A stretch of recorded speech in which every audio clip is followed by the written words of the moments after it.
Both the expected and the unexpected came to pass when the Boston Bruins and Hartford Whalers opened this year's Adams Division semifinal series. The expected came before the game was even 1 minute old. Rookie Jeff Lazaro gave the heavily favored Bees a lead just 23 seconds in. And then a 5-minute major on Mark Hunter sparked the illusion of a night-long Bees assault on Whaler goaltender Peter Sidorkovich.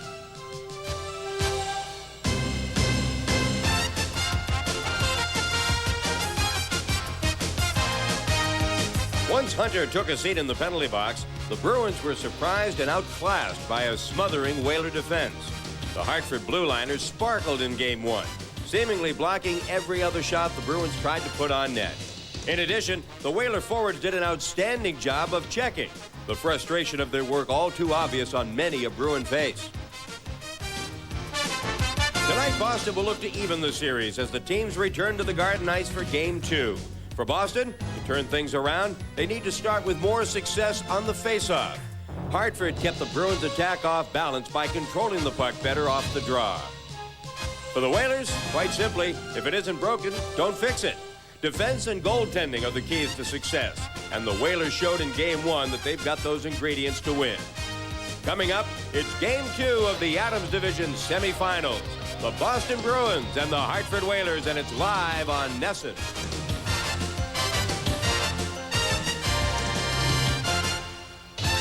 Hello again, everybody, and welcome back to Boston Garden for round 2 between these Adams Division rivals. I'm Dave Shea, glad to have you with us. For the Bruins, they hope to improve in 3 areas tonight and thereby square this series at a game apiece. 1, they want to improve the hitting. They didn't feel they played anywhere nearly as physical as they're capable of. But to improve the hitting, they have to improve the skating. When the legs are going, then they can get to the people to put their body on them. And they also want to make it a tighter checking game. They felt they gave the Whalers too much room to operate. For Hartford, well, believe it or not, they want to improve upon their first game effort. They feel the Bruins' intensity level will be higher, so theirs has to be higher. It'll be the same 2 goaltenders, Andy Moog against Peter Sidorkovich. For a closer look at this one, let's go up to the booth right now with Fred and Derek. Nobody can believe it. Bob Carpenter out there, Rajicka, and Craig Janney. Well, he was expected to play and will play, but Carpenter and Rajicka, real mystery. Sensational Bobby Carpenter can play. He come back from it. It was supposed to be a devastating injury. He's bounced back. He's recovered from it pretty well. Got medical clearance to play. He's got the guts to play. Rajicka's finesse has been coming around. His ankle is okay. The Garden crowd here giving him a standing ovation. The Bruins got things together. I think they'll all see spare duty, but it's still they're here. And Craig Janney back. Not 100%, but maybe he can operate on that power play. Craig Janney really, his long shoot was not a skating anyway. It's his ability to handle the puck. I think CJ's going to get his foot taped. He'll be okay in that department. It's going to be just a matter of can he move the puck as well? Can he get to where he wants to? Janney just brings an awful lot of heart back to the club. He's played injured before. He's just doing it again. And because of Crohn's disease, Kevin Dineen's season was limited. But in the playoffs, he looks ready. Oh, yeah, that first game, he just played tough, strong, good hockey. Kevin Dineen, probably one of the toughest players in the league as well. He comes to play every night when he's healthy, and now he's healthy. He's going. He is the heart, I believe, and the soul of the Hartford Whalers. The Bruins are going to have to pay a lot of attention to him. Stop him. And we'll have the opening faceoff in just a moment.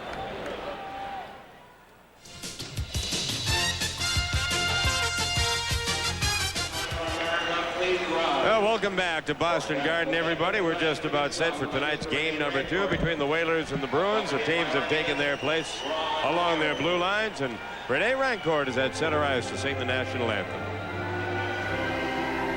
Oh, say, can you see by the dawn's early light what so proudly we hailed at the twilight's last gleaming, whose broad stripes and bright stars through the perilous fight o'er the ramparts we watched were so gallantly streaming, and the rockets' red glare, the bombs bursting in air, gave proof through the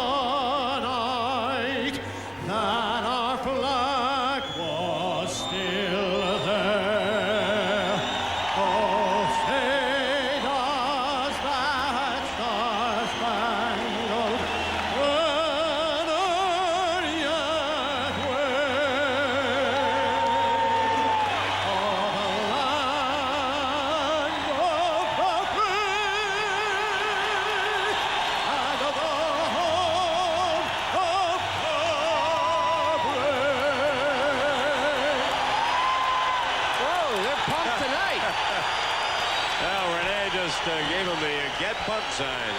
This crowd is pumped.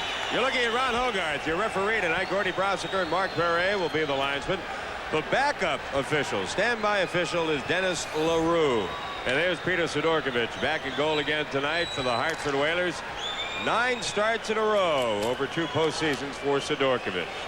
Lining up in front of him will be Paul Sear, Dean Evison, and Kevin Denis with Sylvain Cote and Randy Ladouceur at defense. In front of Peter Sidorkovich at the other end of the building, Andy Moog.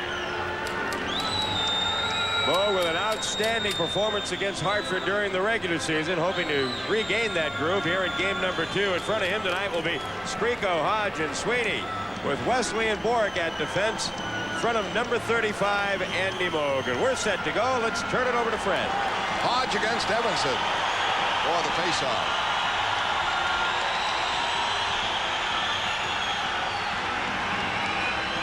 And a little word to Evanson by Hogarth. Evanson is a checker, physical player. Bork bounces it right in on Sidorkovich. Ladouceur greeted by Skriko. Hodge in deep. And it's back left point. Wesley, a shot, scores! Wesley! 13 seconds in, it was deflected in front. And the Bruins lead 1-0. Deja vu. Petri Skriko was the man out in front. I don't know if it hit him, his stick, or the Hartford defenseman, Derek. Let's take a look at it on the Mobile One instant replay. What it was is Petri Skriko's hustle coming in when Ray Bork shot it from the other end of the building. Hopped in there, but he takes out Ladouceur. Then Hodge stays with his man, gets it back to Wesley. Skriko, I believe, does touch it. It'll be Skriko from Wesley and Hodge. Well, game 1, it was 23 seconds. Tonight, it is 13 seconds into the game.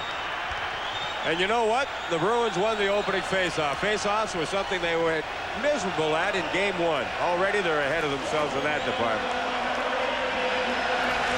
And now Cullen out there with Hunter and Verbeek. Skriko the goal. Another shot in by Ray Bork. And back for it, Richards. Played very well out of the University of Minnesota. Rushes. Taken down by Burridge. Back goes Bork. Bork avoids a check. The Bruins break. Possible 3-on-2. Christian can't handle it. Goes deep. Back and forward in the corner. Around the boards. Burridge fires on. That's the 3rd shot by the Bruins. Wesley at the point. Hit by Cullen, but able to poke it in deep. Now it's around to Zalapsky. Chapman is on defense with him. Into center ice comes Verbeek. 1-0 Boston. A shot by Verbeek and the save. The goal is Skriko. Hodge and Wesley the assist. 13 seconds in. On defense, Burridge hits Huda. The puck to Deneen. He's hit by Neely. Back for Shaw. Long pass is blocked, knocked back in the Whalers zone. Janney makes his first appearance. And the puck back for Don Sweeney. And out there is Bob Carpenter at left wing. Carpenter in the corner. Fantastic story. Able to clear it out. Just incredible.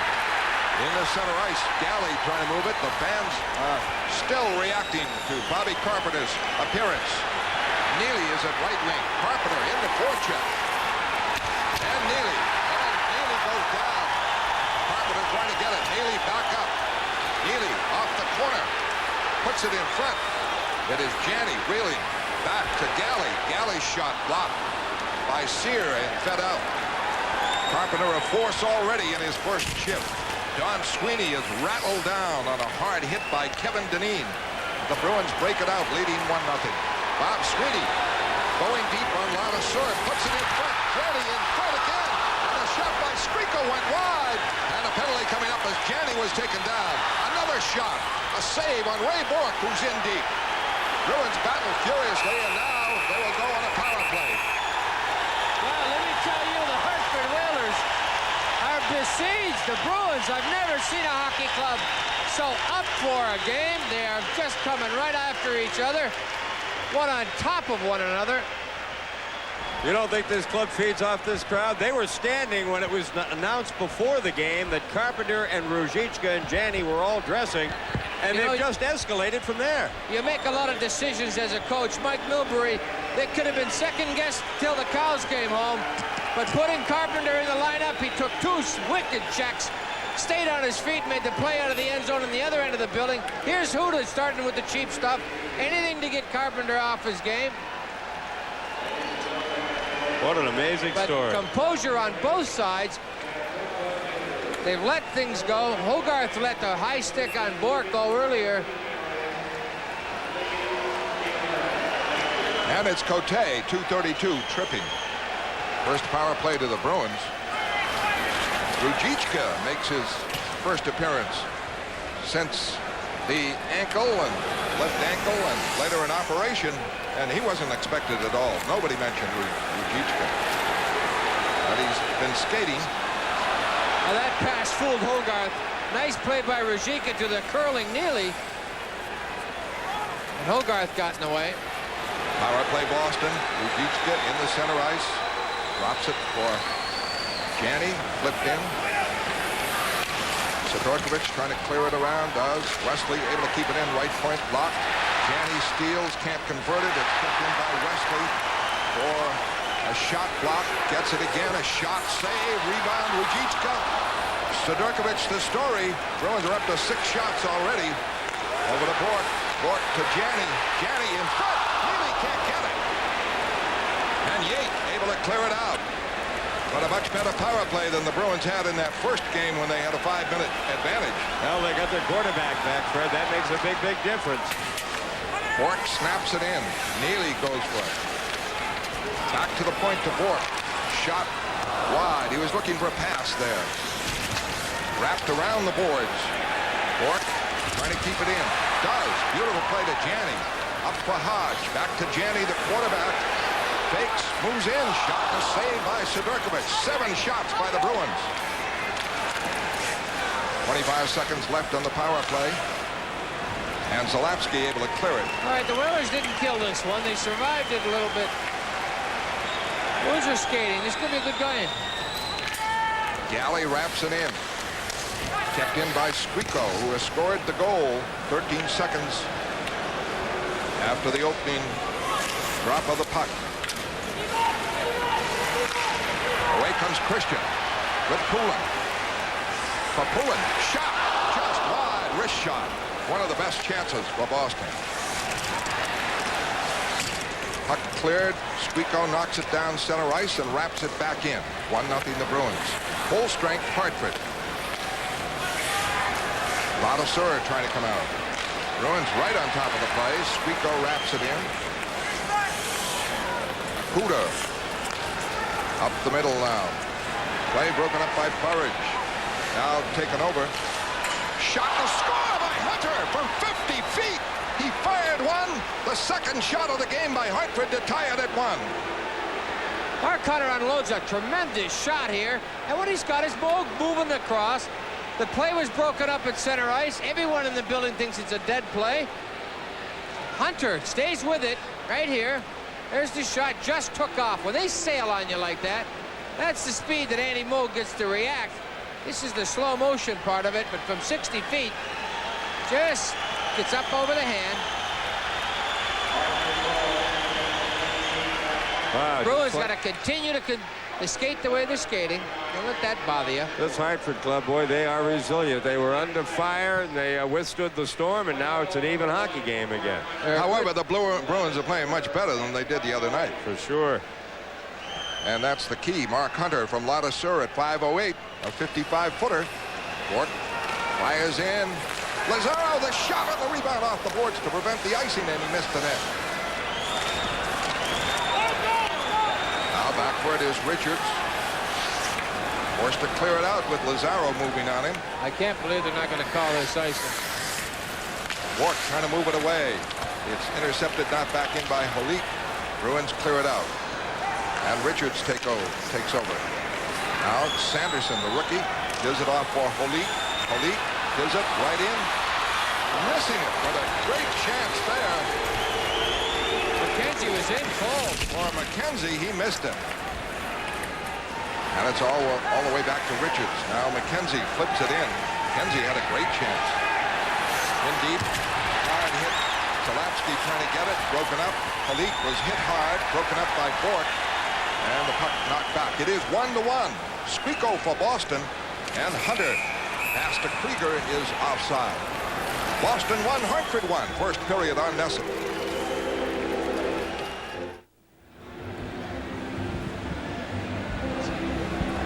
Petri Skriko coming back on. We're going to be talking to Petri coming up during the first intermission. Good hockey player.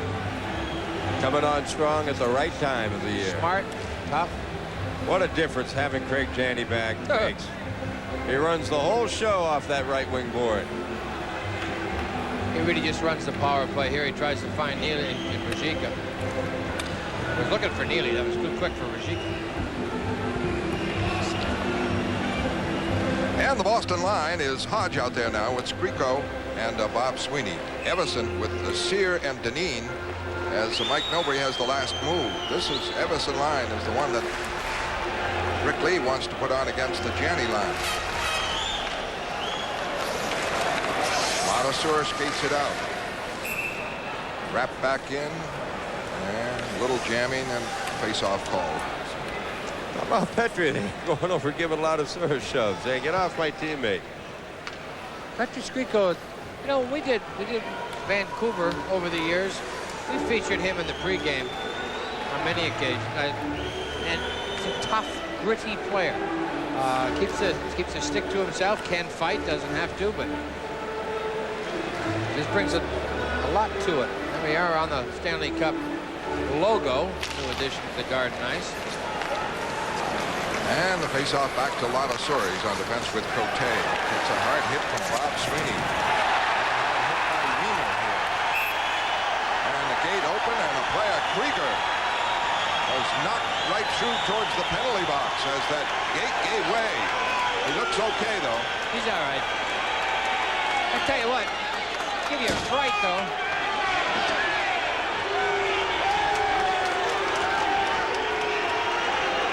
I don't know why he wanted to go after the security guard. He's just there to kind of keep everybody out of trouble. 1-1. Back in a moment on NESN.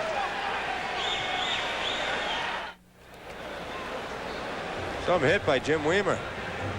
Yeah, good solid check, but rattled Krieger. I don't know if we're going to get to see it or not. It was right here. Now Krieger, he thinks he's going to just get out of the way, but the box bails. Finds himself on the mat. Ladouceur wraps it in. Jim Weimer is playing right defense, and he hasn't played that spot that much. Mostly at left. That threat is quite an adjustment for anybody. He is broken up by Rob Brown as he tried to move it out. Weimer for Bob Sweeney. And Ladouceur took a run at Bob Sweeney. The puck in center ice, and Skriko has it over the line on Cote. Moving. Shot. Wide. Left point. Wesley keeps it in. Behind the net, Yate takes over in a 1-1 game. Yate gets by Bob Sweeney. Bothered by Skriko, broken up by Weimer. 12:50 left in the first period. 1-1 the score. The shot 7-2 Boston. A steal by Janney, and Rob Brown can't convert it. Ooh, good read there by Janney. Bruins come back, and Neely steals for Janney. Janney right near the net. Slid it in front, hoping something would happen, and Sidorkovich made the save. Krieger tips it down wide of Andy Moog. Moog to Don Sweeney. He's hit by Brown. Down.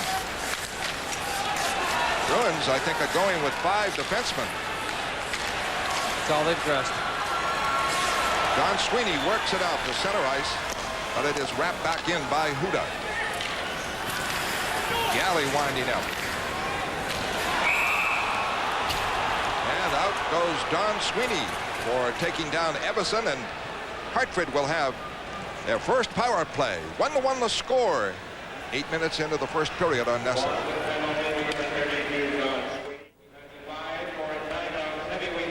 Well, that's our score with 12:01 left to go in the first period. Skriko 13 seconds into the game, and Hunter at 5:08 of the period. Here's the penalty coming up right at the top right corner of your screen. Sweeney interfering.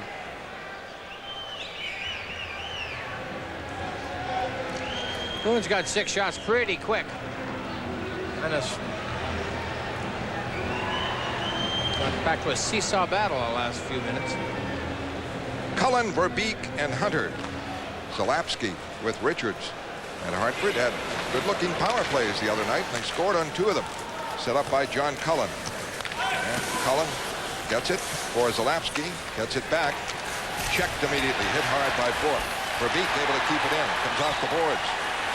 And broken up by Bob Sweeney, who clears it. And the Bruins use the body there on Verbeek and Cullen. Burridge breaks up the play on Richards. And Zalapsky winding up. Now to Cullen, who took a hard hit a moment ago from Bourque. Gets it to Zalapsky, trying to break in. Hooked down by Ray Bourque, and Ray gets away with it. And backhands it into the stands as he's hit by Verbeek. And Bob Sweeney. Cullen got the stick up on Burridge, and Randy's right up in John's face. Not a bad go. In fact, Hogarth is going to separate the 2 guys that basically just shot at each other and put them in the box. Well, there goes Cullen to the box.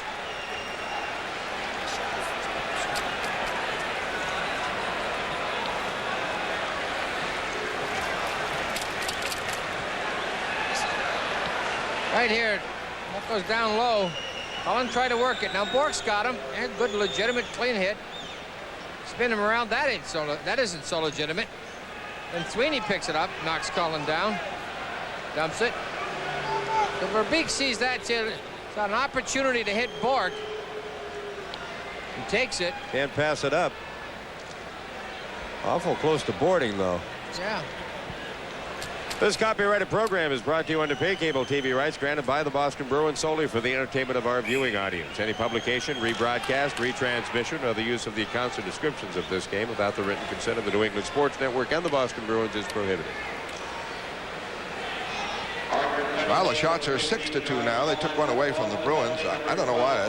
It's 7 or 8, I would say. Janney rolled one right in front with a real threat. Sidorkovich has been the story so far in a 1-1 game. I think Sidorkovich got a stick on a couple of passes that were around the crease, and it certainly looks like shots that could have gone in, and they're just saying they weren't on the net. Upsets all over the league.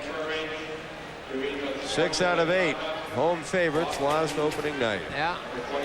Penalties break down. Cullen and Burns 2 minutes each for unsportsmanlike conduct. Bob Sweeney and Mark Hunter gets 2 minutes each for roughing. The penalties at 8:40. Not a bad move by the Bruins to get those players out of there. Cullen, Hunter. Hunter has scored the Whalers goal at the right point. Zalapsky able to keep it in. Wraps it around the boards. Lazaro, Richards going for it. And it's kept in by Verbeek. Shot. Save. Andy Moe. Hangs on. 1:04 left on Don Sweeney's penalty. 11:05 left first period. 1-1. Skriko and Hunter the goal scorers. But here, check by Lazaro. Now watch Verbeek. Now, when you see a goal by Hunter, you take these now. You take those more often than you would.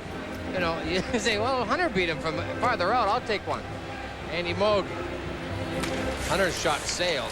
Rookie Sanderson out there, and he wins the faceoff for Hartford. That's a concern of the Boston Bruins in this one. Richards unable to keep it in. Burridge puts it away, may break in. Zalapsky after him. And he's stopped by Sidorkovich.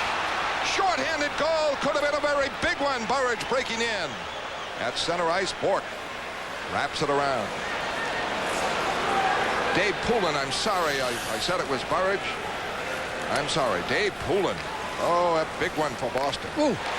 Poulin again checking. Richards gets it away, though. This time to Zalapsky. Works it over the line. Broken up. And here comes Lazaro on a partial breakaway. Trying to move in. One hands it. Sidorkovich makes the save. And Zalapsky buries Lazaro. Sanderson gets it to Brown. Brown to Sanderson. Broken up. The Boston line. Wesley. 5 seconds left. Bruins changing up. And Wesley Kills some time. Gives it to Carpenter. Carpenter in. Shot! And he missed the net. Bobby Carpenter back in action.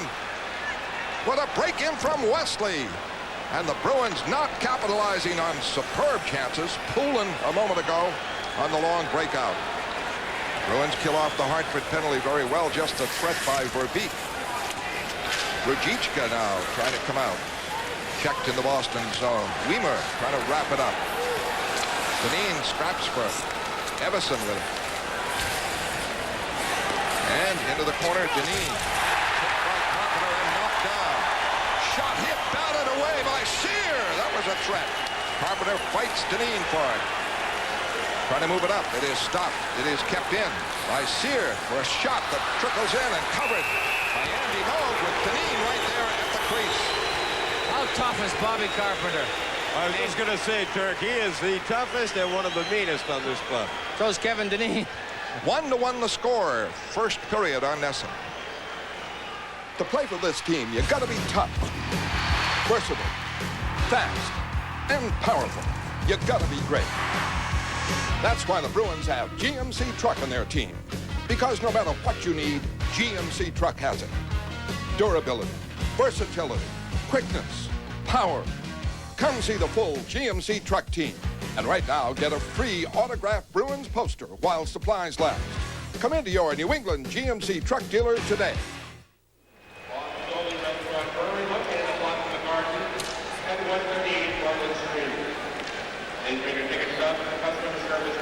Kevin Dineen does not see Carpenter. Doesn't bother Bob, however. Sees him now. Good hustle. Here's Davey Poulin going to steal a puck. Right here's a punch through the feet. And what it is just too far ahead of him. Doesn't get the time to come across. He loses it. But Sudurkowicz, that is desperation, gamble. He just anticipated the puck going farther than it really did. There's the hit. There's the speed. Now Zalapski's eligible to be hit there, but Lazaro just can't get it. Zardy Zalapski takes the angle. Very smart defenseman, very quick, fleet of foot. 9:07 left. Don Sweeney trying to clear it out. It is kept in by Cote, blocked by Bork. Up on the left side, and Hodge starts it away. He gives it away to Randy Ladouceur. It's back in the Boston end. Polique in pursuit of Bork. Bork gets it to Neely. Neely over the line with Janney. Janney, Neely again, trying to move in. Back for Bork. Bork tries to move in, broken up. And Halik strikes it out. Back comes Yake, checked by Bork. The backhander is blocked wide. Yake got it toward the net. McKenzie is hit by Neely. And the puck to Neely. Breaks it out. Chased by Yake. Called down from behind. And yelling for a penalty. There's none. And Ladouceur clears it back. 8:07 left in the first period. 8 shots Boston, 4 Whalers. All the way up to Neely. He can't make it go. Wesley takes a hit from Hunter, clears it in. Shaw moves it up. Blocked by Galley. His shot blocked. Squeako turns, starts to move, can't do it. Puck batted away by Hunter over the Boston line. Wesley takes over. Wesley and Galley on defense. Bruins going with 5 defensemen. And on the left wing side, it is over the line to Squeako. The shot, the save, Sudurkowicz. A good wrist shot in. But Sudurkowicz makes save number 8. At center ice, Verbeek. Hartford offside. 1-1 the score. First period on NESN. An instant update, Game 2 from the Forum in Montreal. Buffalo and the Canadiens. Scuffle in front of the net leads to a 2-man advantage for the Sabres early in the game. They turn that into a 1-0 lead. Uwe Krupp with a goal. It's 1-0 Buffalo, Game 2 at the Forum. And the Boston line. Chris Nyland out there, forechecking. Well, with 7 minutes left in the period, Ron Hogarth has set the tone of this game, Dave. I think he's going to let boys will be boys theory, play hard, play tough. Yep. Ray Bork Down the corner, cross check, got away with it. And Ye called him down. Ye got away with it. There's a nice wrist shot by Skriko. Got up a little bit. Really Sidorkowicz, nice pair of hands. Got a great wrist shot. Skriko has scored the Boston goal 13 seconds into the game, and Hunter tied it up for Hartford. 7:09 left in the first period. The line is Hodge, Skriko, and Nyland. This is Skriko on the faceoff with Sanderson, the rookie, who has not looked out of place at all. He wins another faceoff. Hodge just belted Richards. And Skriko jamming, trying to keep it in on the boards. A whistle and a faceoff again. Hey fans, be one of the first to show your playoff support for the Bruins by ordering the 1991 official Boston Bruins playoff t-shirt and sweat top. Available in small, medium, and large sizes. This playoff apparel comes in designs of either Ray Bork, Andy Moog, Cam Neely, or Craig Janney. The t-shirts cost $14.95. The heavyweight sweat tops just $24. Order yours today by calling 1-800-5-BRUINS. All orders will be shipped within 5 business days. Here's the face-off. Hodge trying to come through, and he hits. Richard tried to stand up on him. Good hustle by Hodge. Good draw. Mike Milbury has plenty of forwards, and Poulin gets it for Don Sweeney. A shot saved by Sidorkowicz. He is the story, and it's Poulin behind the net. Zalapsky after him, wheels it in front. Bruins can't get it. Gary Galley had a stick on the ice. He'd have had that. Icing on the Whalers. 1-1. First period on NESN. Rick Lee behind the Hartford bench. The faceoff coming up to the left of Sidorkowicz. It is Christian, Poulin, and Burridge with Galley and Don Sweeney. Bruins out shooting Hartford 10-4, but it is 1-1. However, Bruins are playing much better than they did the first period the other night. It was 1-1. Galley moving in. Drops it for Burridge. Can't put the shot on.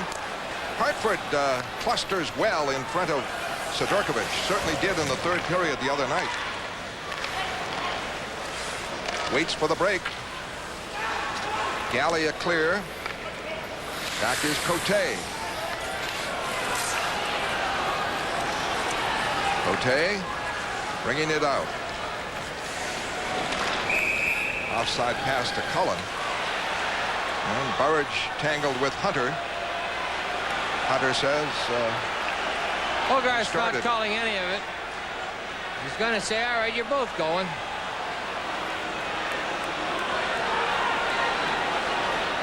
So far, all Randy has done is chaw, and he's had 2 penalties now.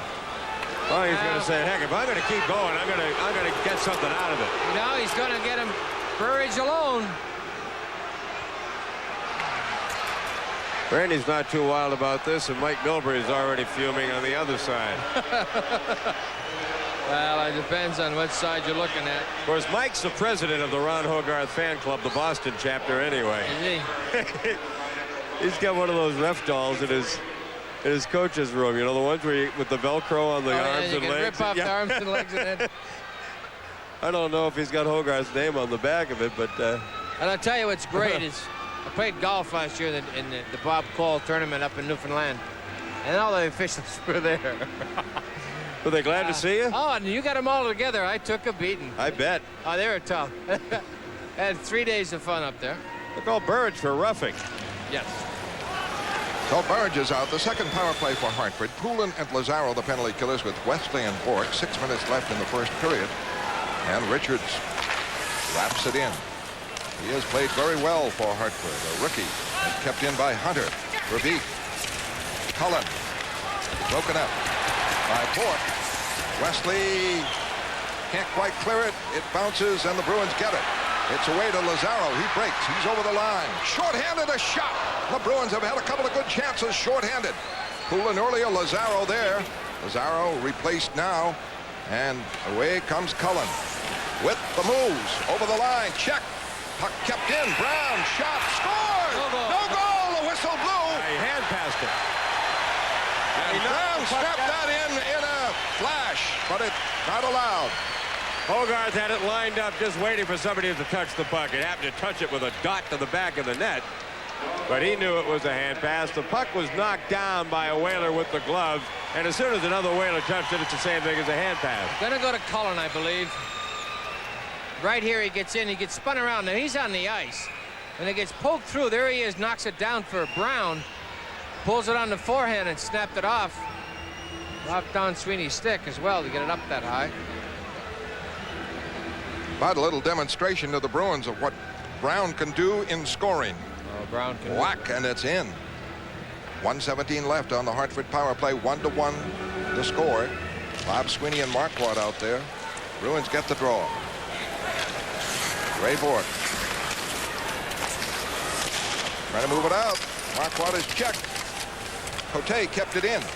Now it's knocked out. Yate has to start again. Yate broken up by Bob Sweeney. What the Bruins are doing, staying on top of the Whalers. Even short-handed. Shaw, the clear in. Wesley clears it out. 4:48 left in the period. Winding up is Cote. Dineen with Yate and Brown. Dineen clears it in. Moe traps it. Galley there. Kicks it around the boards, but it's Cote keeping it in. For Brown. In front. Knocked away on Dineen. Don Sweeney trying to clear it. Does. Off the boards. 15 seconds left on Whaler power play. Zalapski for Brown. Broken up by Hodge and tipped out. Richards. Good ball.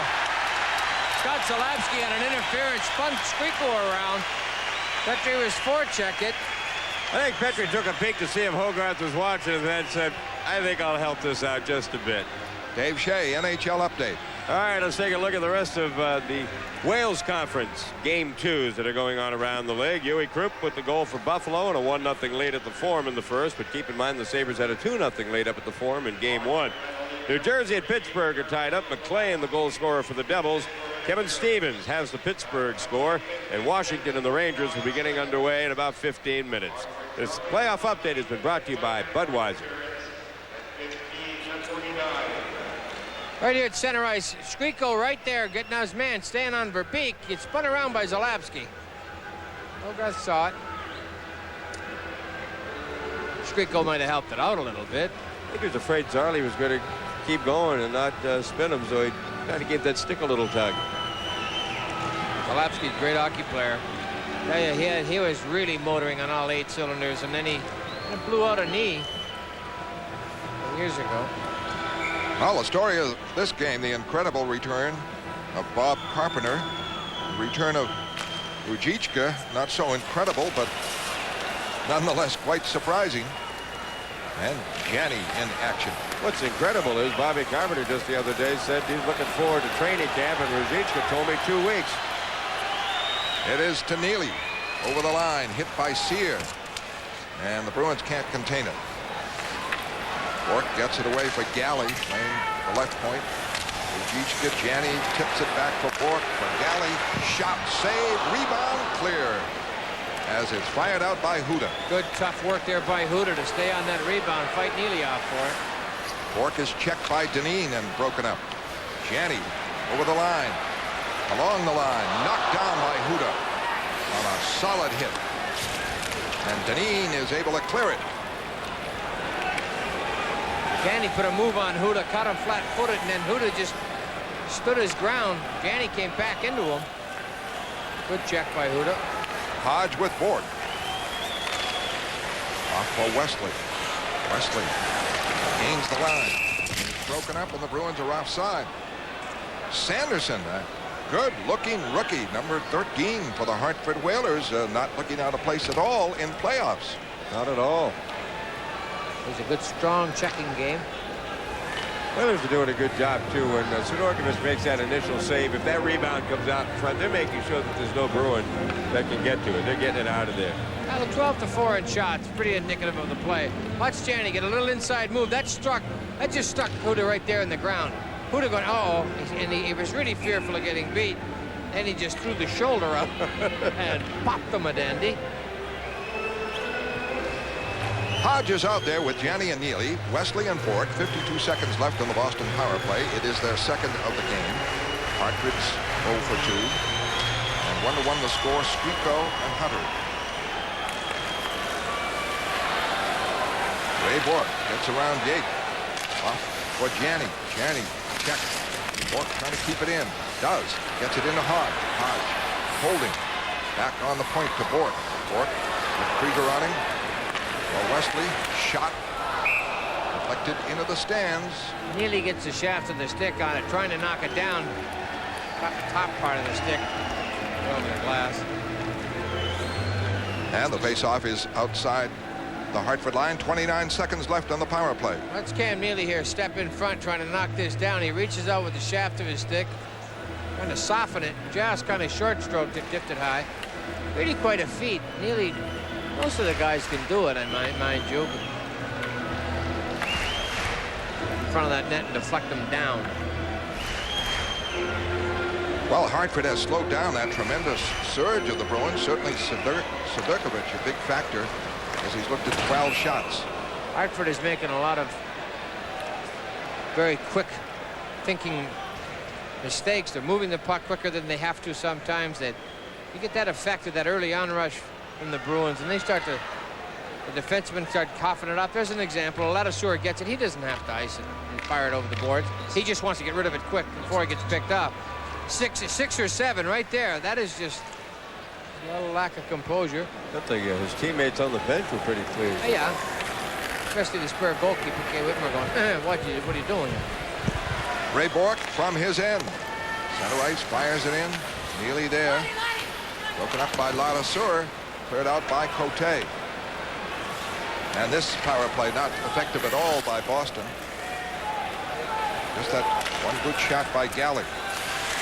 Wesley clears it in. 2 minutes left. Neely a hit on Huda. Takes it and clears it. Huda just got out of the way. Just was needed to reach. Nyland tips it to center ice. And down goes Verbeek to get it. Now to Cullen. Cullen over the line. Carpenter trying to check it. Breaks it up. Nyland starts it out. Center ice. Over the line. Clears it in. Sidorkovich out of the net. Moves it around. Marquardt going for it. And Cullen. Trip by Marquardt. Out goes Marquardt. 1:22 left. And Hartford will go on their third power play. Marquardt trying to stop John Cullen. And you look at Hartford in the last 2 games. Here's Hunter and Nyland chatting.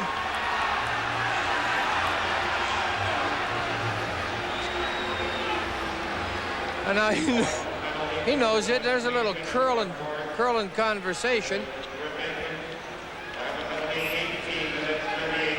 And the third power play of the game for Hartford. John Cullen in the last 2 games against the Bruins. The 80th game of the season. Team got 3 goals. He figured he had 2 goals and 1 assist. Then the other night he had 1 goal and 2 assists. John Cullen is definitely the focal point and the point getter, the one they traded for. Francis for Cullen is the main move. Centerman for centerman. That's Huda. Now Huda's just going to see this coming and just get far enough away that just gets to squeak by Neely. Pretty tough player, can take a hit from Cam Neely and keep going. Poulin out there along with Lazaro. They've had a couple of shorthanded bids. The best to Poulin denied by Sidorkovich. Swept it away as he broke in. And 1:20 left in the period. Big chance for Hartford, but Lazaro tries it back in on Sidorkovich. Winding up now, Zalapski. In the center ice, good move. Over the line, goes deep, puts it in front. Score by Verbeek. A power play goal for Verbeek from Zalapski, and it is 2-1 Hartford with 1:05 left in period number 1. And another mainstay in that tray, Zarley Zalapski. We mentioned earlier, tremendous offensive defenseman in the shadows of Paul Coffey, just as good as Paul Coffey. Here he comes, a nice little dump in the slot between 2 Bruins. Andy Moog just not expecting the shot as quickly as Verbeek got rid of it. Bruins played a tremendous period, and it's still down 2-1. And on their 5th shot, it is 2-1. Hartford with the power play. They made the power play pay off the other night, but this time it was Verbeek from Zalapsky. And Zalapsky can move that puck. He did. Set up Verbeek. And the Whalers with a 2-1 lead. 1 minute left in the period. Ladasur clearing it out. 54 seconds left in the period. Bad time to get a goal, too, scored against you in that last minute. Carpenter is out there. An amazing story. And here comes Cote. Pass center ice block. Bork can't reach it. And ready to go, Jim Weimer and Everson. Carpenter got in there. And Carpenter's going an extra one. He pulled down Everson. Well, Ladisur's got to go, too, now.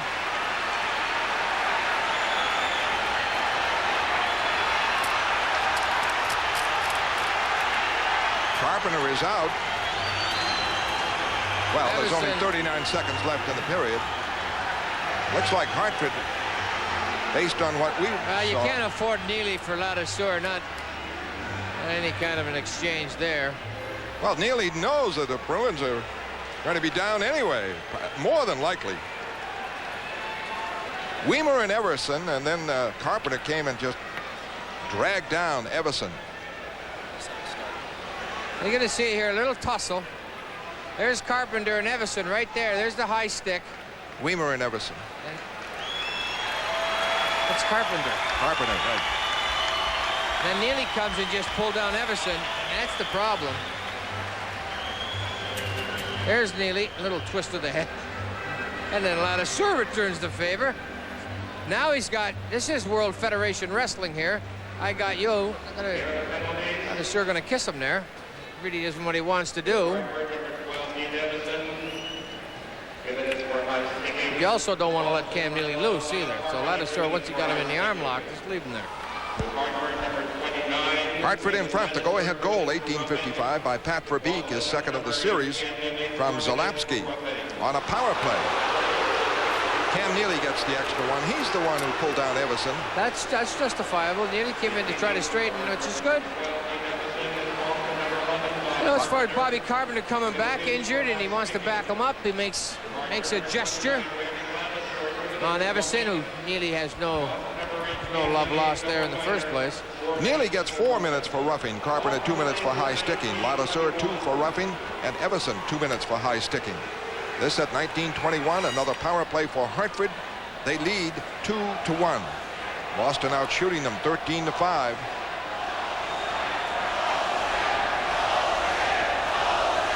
And Cullen out there.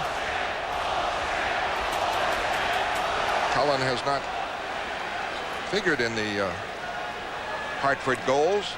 That has been on the ice. He was on the ice, of course, on that power play, the rush. Zalapsky to Verbeek.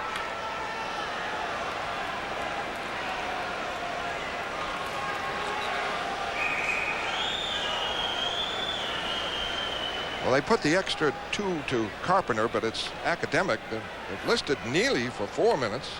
Yeah, the 2 belongs to Neely. Everybody kind of squared off and evened out. Minor officials from New Jersey.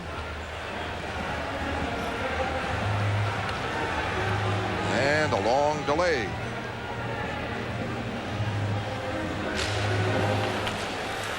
Bruins get the faceoff, and Bork clears it down on Sidorkovich. Zalapsky winding up again. He made that rush in the center ice. Again he goes. He's deep. He is behind the net. Forced behind the net. Knocked down on the play. The puck kept in. Behind the net. Hunter check. Cullen goes for it. Cullen's pass blocked by Bork. Bork trying to clear it. Can't. Verbeek keeps it in for Cullen. Broken up. Bruins trying to come out with it. And Lazaro does. Cullen knocked down by Bork. Bork a shot. Saves Sidorkovich as time runs out in the period. And Lazaro goes right into Zalapsky right at the end. So the Bruins played well, but the score is with 15 shots to 5, but the score is Hartford 2 and Boston 1. Intermission highlights in a moment.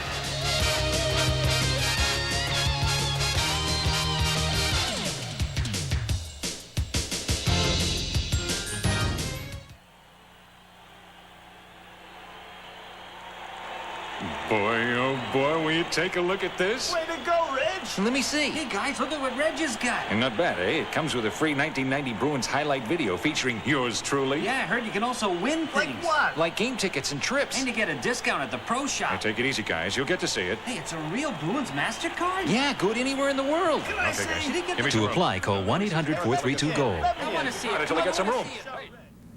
So the Bruins and the Hartford Whalers, by pretty much the same script that they played game 1 back on Wednesday night, which, as you recall, the Hartford Whalers won 5-2. Now at the end of the first period of the second game from Boston Garden, and Hartford is out in front by a score of 2-1, already leading in this series, 1-0. And certainly the Bruins don't want to be going to Hartford down 2-0 with games 3 and 4 out at the Civic Center in Hartford. The Bruins out shooting the Whalers in that first period by a margin of 15-5, and yet they are trailing in the game by a score of 2-1 at the end of one. Down at Boston Garden, Dave Shea is joined by the Bruins' Petri Skriko. All right, David. Thank you, Tom. You know, there are two ways of looking at it, I suppose. You could say, well, we're down 2-1, but then again, Petri, I guess you have to go into the dressing room if you're Bruins saying, we played a good period, we could just as easily be up by 2 or 3. I think so. I think we outshot them like 15-5 or something like that. Or so that's a good sign. So I think if we keep shooting that much, they will eventually go in. They're going in for you at the right time of the season, too. Well, last time I was here, I was kind of having a hard time to find the net, and now things are going pretty good. So hopefully they will stay that way, and I just have to keep working hard, and I'm sure the results are there. Now, the goal in Game 1 was a nice little wrist shot, but this one, well, would you care to describe it as we look at it? Well, what really happened was they just dumped the puck around. Glenn Wesley got the puck there, and I just went to the net. I just wanted to go up in front of the goalie. And I guess you were a little bit lucky there. It hit my stick. Wesley made a nice kind of like a shot pass, and it hit my plate, and the goalie seems to fell down, so it went in the net. So those are the lucky ones, but if you keep working hard, that's the results. But in the box score, it'll look like a 35-foot wrist shot. Well, exactly. Those things happen, and as I said, it was nice way to start. Now we have to put the second one in. Speaking of the wrist shot, you have an outstanding one. I would say you use it probably 90% of the time. Do you ever try to wind up?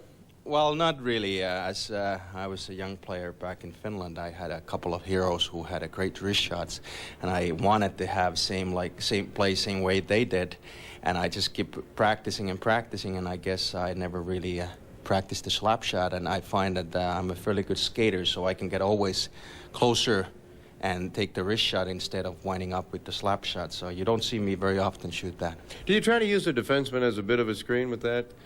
Yes. You know, especially in this building, it's fairly small, the ice surface, so you can't really beat the defenseman wide very many times. So a lot of times I just try to make him back up and shoot between his legs or somewhere, find a hole there, then the goalie screen, and it's usually a good chance. Obviously, a big surprise for everybody in the Garden, especially the Bruins fans themselves, to see Bobby Carpenter and Vladimir Ruzicka join Craig Janney in returning to the lineup tonight. Did you guys know all along that they were going to make it? No, we didn't. Mike Milbury told us right before the warm-up that they're coming in. So it was a nice surprise, and I'm sure those players are going to help us because they're all very good hockey players. Obviously, it boosts the team confidence to have two talented guys like that back. The way the crowd was, Petri, did you guys feed off of that energy coming out of the box? I think it's most of the time when you start the game here, the crowd is very noisy and they are ready to go. So I think it's a great building to start that way. So I think you have to give the fans quite a bit of credit because they kind of pump the players up, yeah. Well, I guess you're going to have to do something, come out at the start of the second to get them back in it, huh?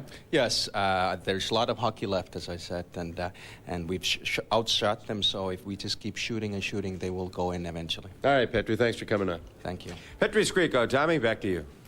All right, Dave, thank you. Boston-Hartford, Game 2, Adams Division semifinal series on NESN tonight. We're at the end of the first period, and the score is Hartford 2 and the Bruins 1. I'll be back. We'll take a look at some highlights from that first period. But Bruins hockey continues here on NESN.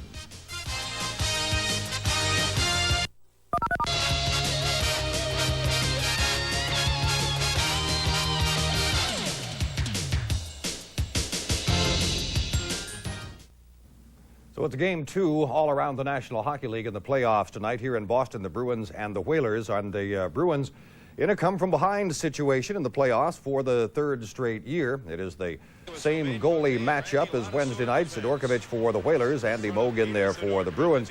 Same kind of a start, too. Goal in the opening seconds, Boston.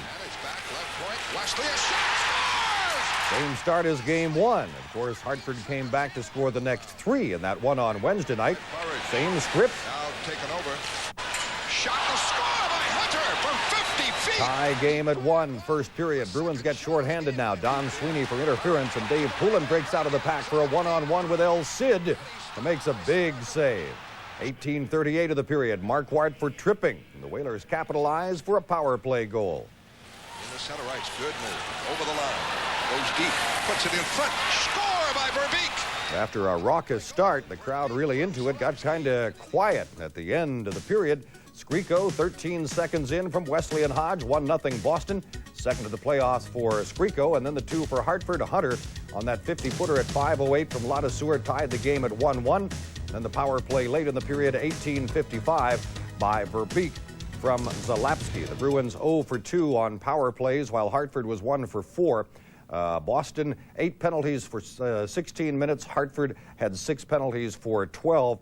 This game's format has been very similar to the first game back on Wednesday night. Same kind of a situation at the Forum in Montreal, where the Buffalo Sabres and the Canadiens are playing their second game. In the first game on Wednesday night, Buffalo jumped out to a 2-0 lead, only to have Montreal come back and win that one. At the Forum tonight, packed house, of course, as you would expect for a playoff game in Montreal. Little scuffle just a few seconds into the game, and the Sabres come out of it with a 2-man advantage. Get their first goal of the game on that power play at 2:05, Uwe Krupp to make it 1-0 Sabres. It is Darren Pupa in goal for Buffalo, makes a right pad save on Dennis Savard, and then stops Mike Keane with a wrist shot. And at the end of the first period, the Sabres are hanging on to that 1-0 lead. The other scores around the National Hockey League tonight, night 2 in the East. Jersey and Pittsburgh are tied at 1 apiece on goals by McLean for New Jersey and Stevens for Pittsburgh. Washington and the Rangers are scoreless in the first period in the only other action tonight. It was all upsets all the time in last night's playoffs out in the West. Home teams lost 4 out of 4. Chicago lost, St. Louis lost, Calgary and Los Angeles all lost. Tonight at Boston Garden, end of the first period, Hartford out in front of the Bruins again. It's 2-1. Boston Bruins hockey continues in a moment on your New England Sports Network.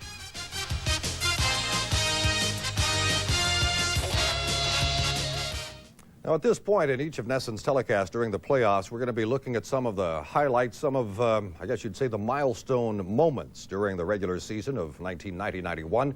That would be Gretzky and Hull, Tugnut's miracle night at the Garden just recently.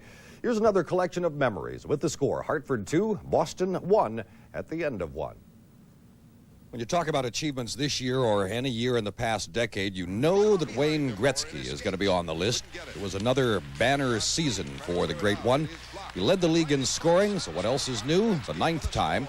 99's totals, 41 goals, 122 assists for 163 points. Set a few more NHL records along the way. It's his 12th season with 100 or more assists, 12th season with 40-plus goals, both new records. He also set a new mark with an assist in 25 straight games and hit the 2,000-point mark back in late October. That's a number once thought to be out of reach. 3,000 points, only if he wants to play long enough. Over the line, lets it go, scores!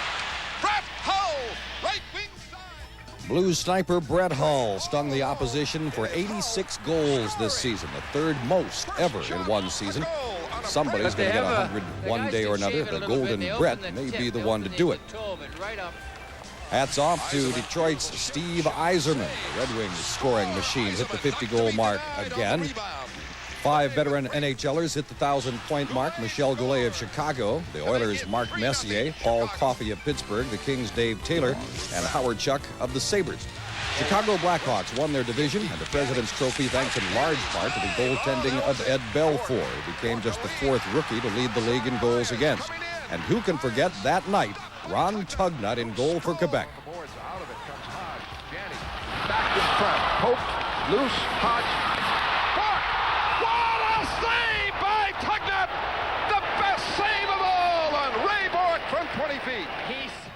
That was just an astounding night. At Boston Garden, it is 2-1 Hartford at the end of the first period. Hartford leads the series 1-0 after their surprise 5-2 win back on opening night on Wednesday. Now for tonight's second period. Boston Garden, Fred Cusick, Derek Sanderson, and Dave Shea. Okay, thank you, Tom. 2-1 Hartford, and they're on a power play again. This is their fourth. Start of the game, the story has been Bob Carpenter, that man right there. Can he play? Well, okay, then get medical clearance. Will he play a lot? Will he play physical? There's one example. And then he gets back in it. Carpenter, watch him play the puck between his feet and clear it. Right there, nice play by Carpenter. Get the puck up the wing. Shuts down a very talented player in Kevin Dineen. He's played hard all day. I mean, all night. What a tough... And his teammates certainly respect what he's doing and the way he's playing. I'll tell you what the Bruins need, though. They need Cam Neely to not press so much. Just let it flow. Let it happen. I know he's frustrated because they've been on him like a blanket, but he's just got to let it go. It'll happen. Doesn't have a shot in this game. 3 the other night, and no goals. Whalers keep it in. It's Moog just knocking it away from Cullen, looking near the net. Shaw able to keep it in. Up now, oh, wide open. Hunter couldn't quite reach it. Zalapsky tops it in. And a save by Moog, and he throws a punch at Verbeek.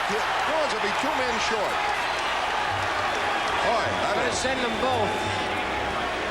Going to get very fortunate, Andy Moog, and he's going to call both Verbeek and Moog. I tell you, Verbeek can't be pushing around linesmen, I'll tell you that. Well, I'll tell you what, Derek, Pat Verbeek, I think, has a right to be a little upset that he's going. He was in there looking for the rebound. The puck was loose. Let's see what Hogarth gets to see. The Bruins just have to maintain their composure. Here's across the crease to Hunter. Okay, that's by the boards. Right here's a chip in the air. Now Verbeek going for there's the slash on his hand. That's what upset Moog. There's the slash. There's the punch. Nice punch by Andy Moog with the glove. Beauty. There you go. You know what? He wasn't calling the slash until Andy threw the shot. No, right. But he saw a justifiable move there. Still a power play. 58 seconds left on Neely's penalty. And the face-off to the left of Moog, Cullen, Hunter, Verbeek, Zalapsky, and Shaw. Well, Hartford's had pretty good power play success. Bruins get the draw back. Bork can't clear it. Shaw kept it in. Moog up the boards, but not out. He's back to Zalapsky. Intercepted by Westlake. Trying to send Poulin away, and Zalapsky broke him up. Almost another breakout by Dave Poulin up the middle, short-handed. Dineen trying to move in. He is stopped at the line by Bork. 30 seconds on the Hartford power play. In deep, Bork clears it around and out. Marquardt after Zalapsky is a long pass into the Boston zone. Bork has plenty of time here. Away to Marquardt, short-handed. Shot. Misses, short side. 12 seconds on the Hartford power play. 2-1 Hartford leads, just underway in the second period. Long pass to Cullen, and the play is offside. So the Bruins have pretty well contained Cullen, but Hartford got a nice power play goal. Zalapsky to Verbeek. What they've done to John Cullen is they've taken the body on him every time he's gone near the puck. He has been hit and knocked down at least 8 occasions. I mean, they're finishing their checks on John Cullen. Tough kid. Finishing their checks is something that Mike Milbury felt they had to improve on dramatically in this game. They felt they just allowed Hartford to have too much room to move with the puck. Yeah, and if you don't finish them, you let that player who made the play get back into the play, then he becomes a dangerous option. So your defenseman backing up sees him back in it. You say, wow, another body to make a play too. Hodge is out there with Bob Sweeney. The penalty almost up. Neely will come out. Richards winding up. Checked by Hodge, broken up. Hodge gets it to Bob Sweeney, and he is broken up by Holit. Yate moves it for Krieger, slides it in on Moog. Don Sweeney winding up. Up for Bob Sweeney. He is broken up by Richards. Skriko winding up. He has the Boston goal for Bob Sweeney. Shot wide. Long rebound. Don Sweeney. Shot wide. Bob Sweeney wraps it deep. Hodge. Checked by Cote. Skriko keeps it in. For Bob Sweeney. Blocked. And Hartford did a lot of that in game one. Don Sweeney rushes. Fires a long one. Saved by Sidorkovich. That came from outside the blue line. Hodge intercepts. In deep, Bob Sweeney. Skriko works it free. Keeps it in. Back near the line. Hodge. Bob Sweeney. Sidorkovich. There was a couple of grand saves. Bob Sweeney at the crease. Firing, and Sidorkovich saved. 2-1. Hartford, second period on NESN.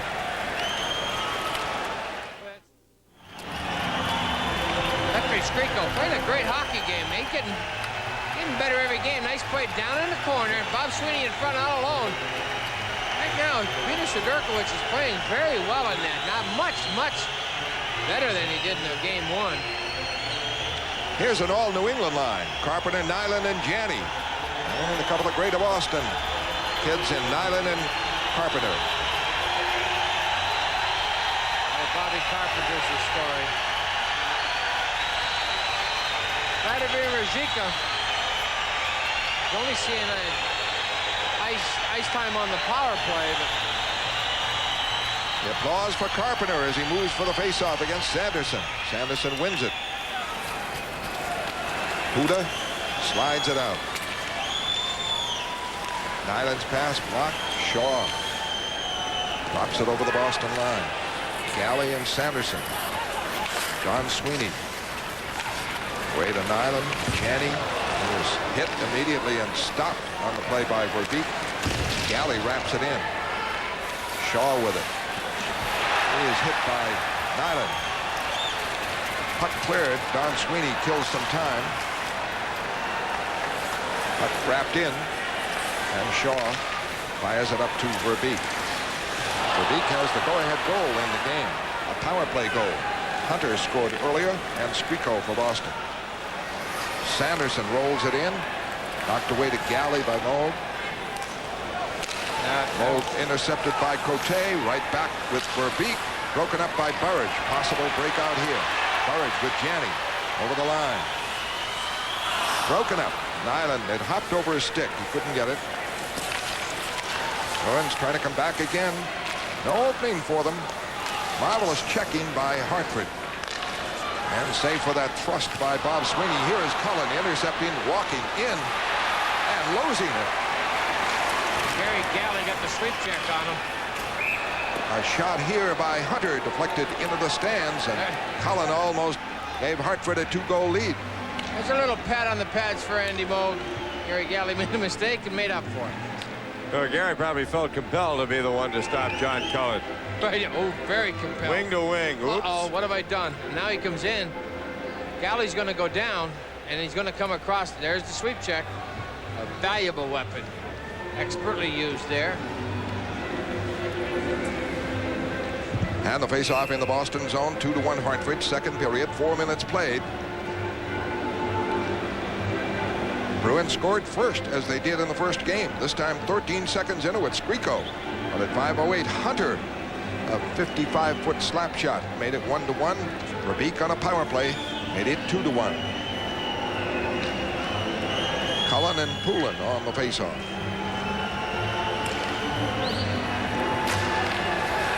Otto Richards, he's broken up. 2-on-1. Poulin, Christian, one man back, Zalapski. He goes for the shot, misses. Poulin.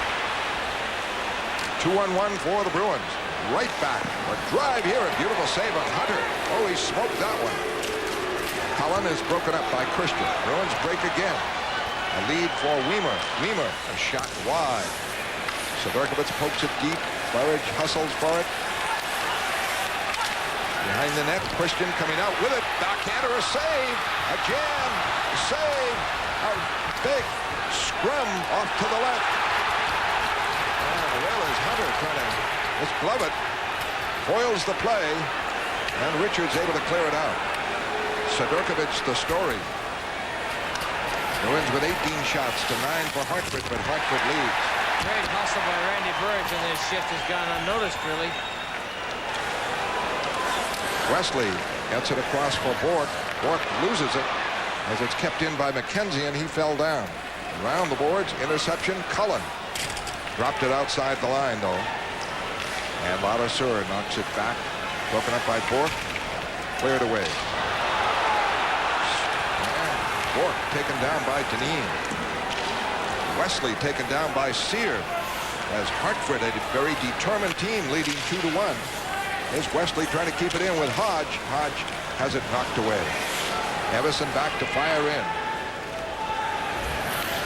Sear going for it. Broken up by Weimer, by Wesley. The puck in front of the net. Chopped away now off of the wing by Skriko. Ladouceur moving it. Hodge almost broke in, couldn't control it. Back comes Dineen. Wrapped it wide. Sear fires one. Big save by Dineen, by Moog. And back comes Bob Sweeney with Skriko. Skriko over the line. Broken up. Kept in by Hodge. Shot. Tipped wide. Sedurkovich went down with Bob Sweeney cutting. And the Whalers break it out. Sear. Long shot and a save by Andy Moog. Up and down it goes. Even tussle, 2-1 though. Hartford in front. Krieger wheels it in. Don Sweeney. Up the middle. Janney handles it. Starts back. Weaving. Over the line. Broken up. The Whalers were 5 men along the line. No room there as Janney tried to move in. Don Sweeney winding up. Way on the left. Galley tips it, knocked right out by Huda for Yake. Stopped by Janney to Neely. Neely without a shot in the game. Trying to set up Bob Carpenter, the remarkable story on the wing. Now it's out to Halik. Halik with Yake for Yake. Yake checked by Don Sweeney. Wraps it around. Neely drops it behind the net. It's up to Carpenter playing left wing. Can't set up Janney though.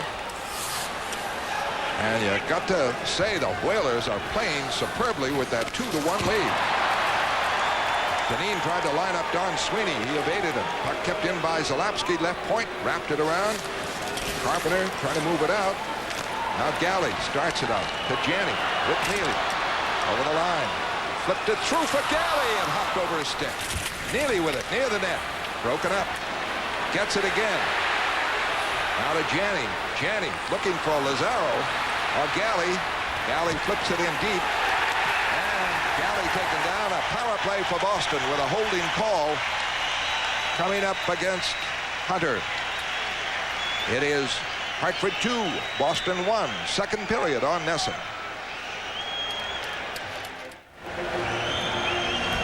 Mark Hunter in the box. Holding. Whalers a little bit on their heels right here. Hunter going to take Galley. He's going to the corner. Hard pressed. Hartford Bruins on Hartford. They're pretty good for a while. Hartford's remaining in their positions well, playing good defensive hockey. Greg Janney handling the puck well, trying to penetrate the blue line. Whalers seem to be stacking up along it. Ruzicka out there. He has played on the power play. An amazing return by him from the ankle injury and surgery against Sanderson, the rookie, who has played a very effective game for Hartford. Sanderson hasn't gone against Ruzicka yet. It's better every time going against players he knows. He's very good on faceoff. He wins it. And Wesley able to keep it in. Left point when it was partially blocked. Wraps it in deep. Goes to Ruzicka. In for Hodge. Hodge checked by Cote. Broken up. Neely for Hodge. Goes to Sanderson. He's able to clear it. Bruins third power play. They haven't scored. Wesley starts it out. Skriko did in game one. Down the boards, Neely first in. Behind the net, Ruzicka in front. Shot, hard save. Sedurkovich, the story there. Dineen wraps Neely, trying to take him out again as he did in game one. Cam should know it by now. Just let Dineen push away.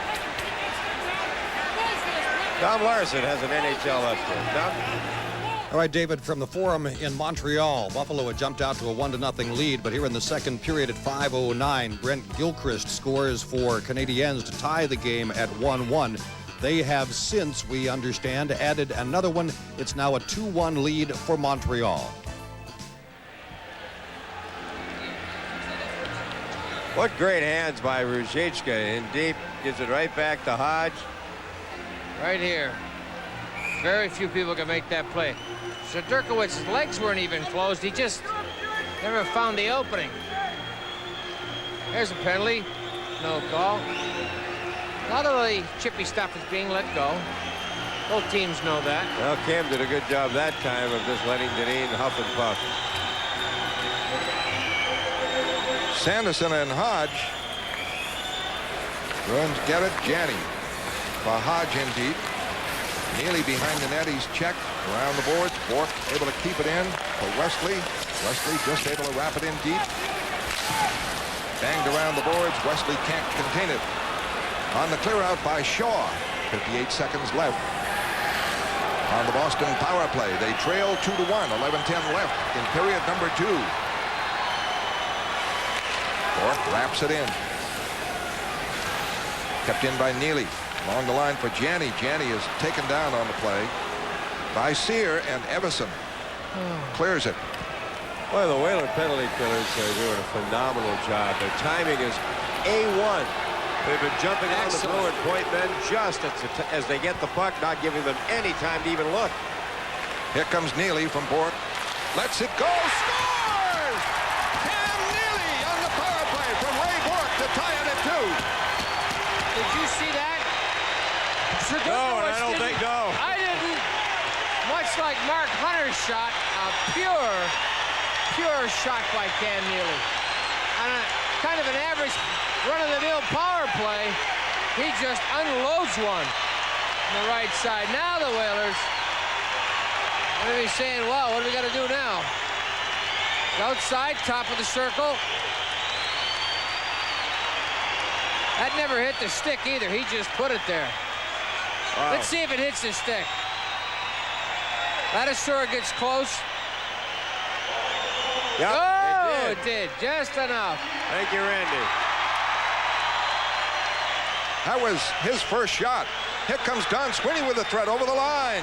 In deep for Poulin. Poulin trying to put it in front. Blocked by Hunter. And it's deflected into the stands. Face-off call. Boston 2, Hartford 2. Second period on NESN.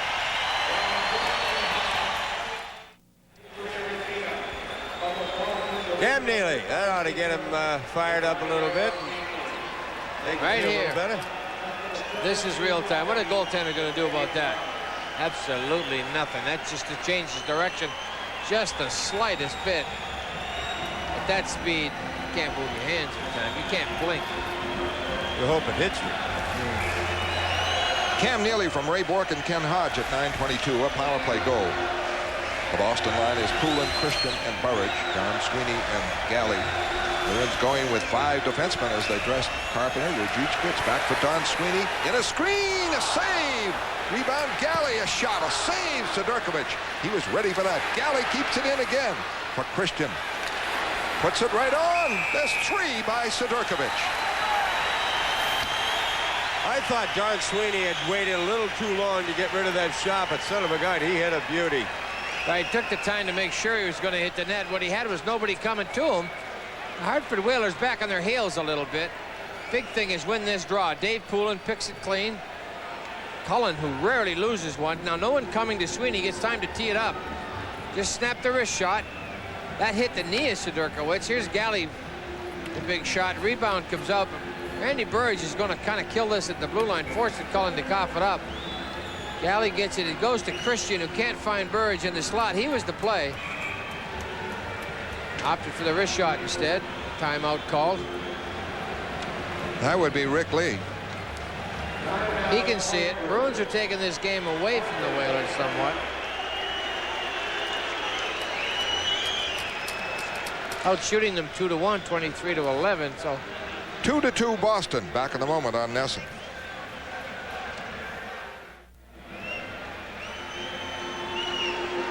Ken Hodge has 2 assists in the game. He assisted on the first goal by Skriko and that one there by Neely.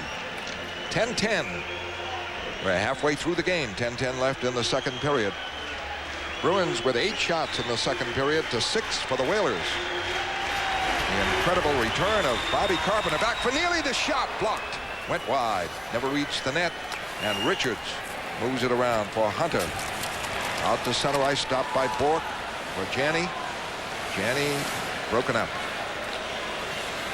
And the Whalers, Zalapsky. Trying to start it out against Boston, forechecking. Carpenter buries Zalapsky. Lead here for Neely. Too far, and Zalapsky starts back.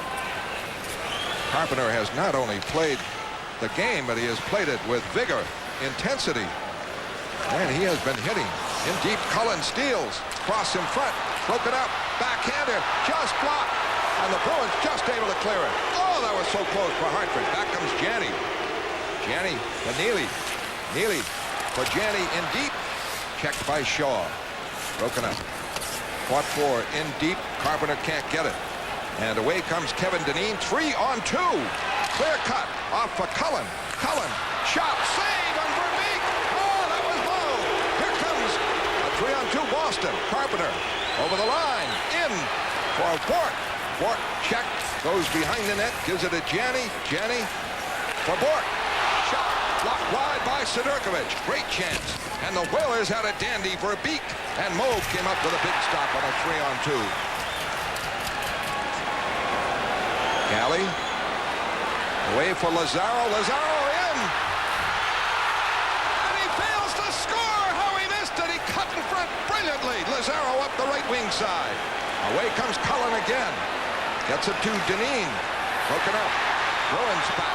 Lazaro again. What a rush he made a moment ago. Drops it. It's intercepted. Cleared out. And it has gone wide open here at 2-2. Chances at both ends. Here comes Halik in. Drive and a save by Andy Moog on a smoking shot. Wesley fights for the puck on the boards. The Whalers, they're not sitting back. They, after that timeout, they've come surging for Verbeek, Halik. Big chances. 2-2, second period on NESN.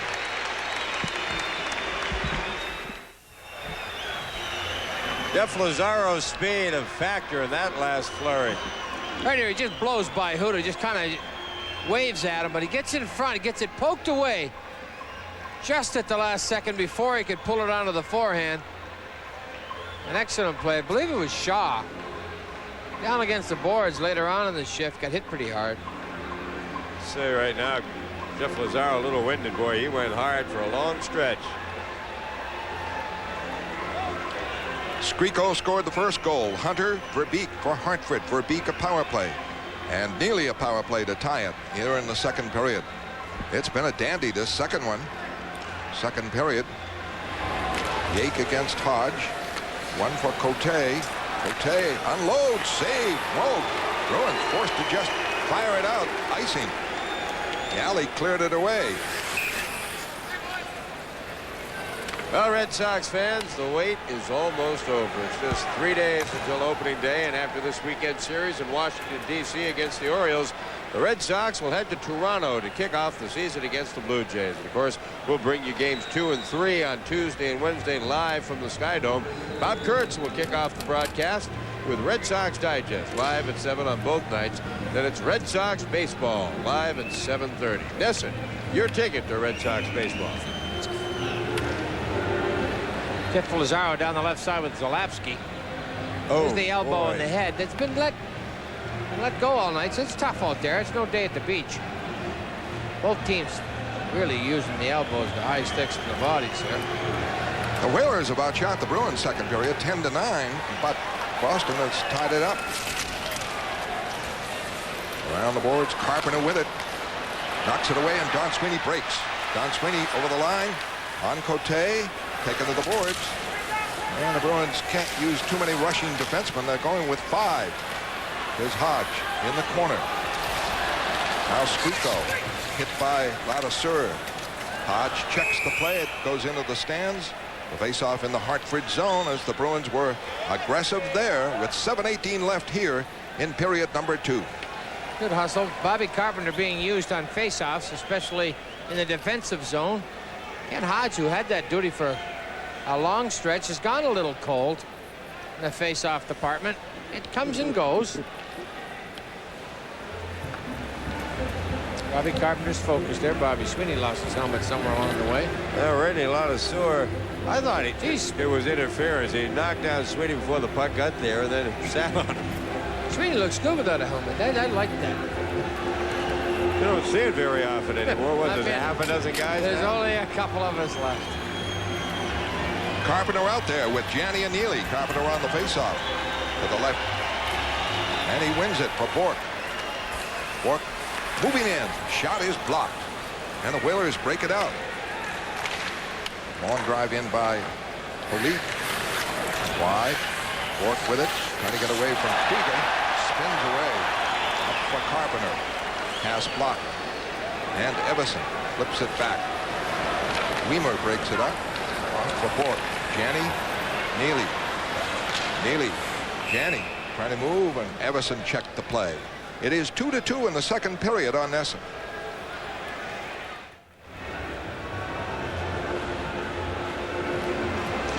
Raymond Bourque, the captain. He's been throwing his weight around and checked by Deneen that time, but the Bruins get it away to Squeako. Squeako wraps it in. Whalers starting it back out, clearing it out all the way down to Andy Moe. Jim Weimer.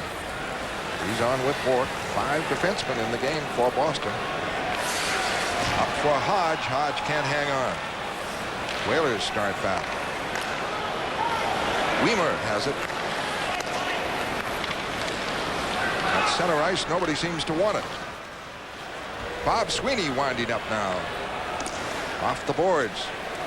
And it's right to Cote. As the pace slows for a bit. Bob Sweeney offside. 6 minutes left in the second period in a 2-2 game. Now things were getting dangerously wide open there for a stretch of the period, well, up and down. Not that it hasn't stayed that way, but everybody said, uh-oh, well, timeout was called. Right. Both coaches got to talk to each other. Calm down, boys. Let's have somebody coming back. And somebody, everyone assumes you don't want to get the blame as you. So everybody lays back. So, okay, now it's a blanket defense at both ends of the building, waiting for that perfect pass to spring somebody loose. Cullen out there, and Mike Milbury has Poulin for Boston. Hunter goes deep on Wesley at the backboards. Knocked around. Galley trying to get it away. He's checked now. Burridge gets it. Possible breakout lead for Poulin. Poulin on Cote. Ridden off. In deep, Burridge keeps it in for Christian. They fight for it behind the net, but the Whalers get it. John Cullen breaks it out. Now with Hunter, who has scored a goal. Broken up by Burridge. It's racked into Boston and by Cote. Move there. 2-2 the score in a typical playoff game. And the surprise, this Hartford team. The Hartford Whalers have now wrestled it down to 5 minutes to go in the second period. This game is anybody's hockey game. It'd be a big, big win for them. So they're going to start to think pretty safe. Wait for their chance. A breakup by Poulin. Center ice has to wait for everybody to clear, and now the lines change. Under 5 minutes left, second period, 2-2 the score. And it's now gone to a defensive battle. Bourque breaks it up at the Boston line. A lead for Lazaro. Lazaro over the line. Moves it in front. Carpenter has to go to the corner for it. Back for Don Sweeney. Shot kicked out by Sidorkovich. Neely keeps it in. Shot save. Loose. Sidorkovich just able to pounce on it as Carpenter was going for it, and Carpenter knocked down. Neely and Yake. Yake actually thinks going to get Neely to respond at this point. Great hustle by Neely. Here's just a routine shot deflected away by Sidorkovich. Neely fights off his man, who was Yake, and that's the problem. That's why Yake takes exception. Neely behind the net. Carpenter almost punched it in, but there's Yake trying to get Neely to get going. Maybe pull it. a little slash, and a return slash, and an elbow, and a little slash on the knee, and a cuff, and a way. Don't you slash me, I'll slash you back. Well, that's the way to keep Cullen preoccupied. Oh, he has been hit, and hit hard tonight. Have you seen Rob Brown for a while? No, I haven't. A Whaler player reportedly was taken away in an ambulance after being hit in the face with either a puck or a stick, and we have not seen Rob Brown for some time, and I don't see him on the bench. And the face-off to Cote. Carpenter out there taking a regular shift. Astounding. Bork breaks it up. Off for Carpenter, but the Whalers are there to clutter it up. Don Sweeney is on with Bork. And away comes Dineen for a shot.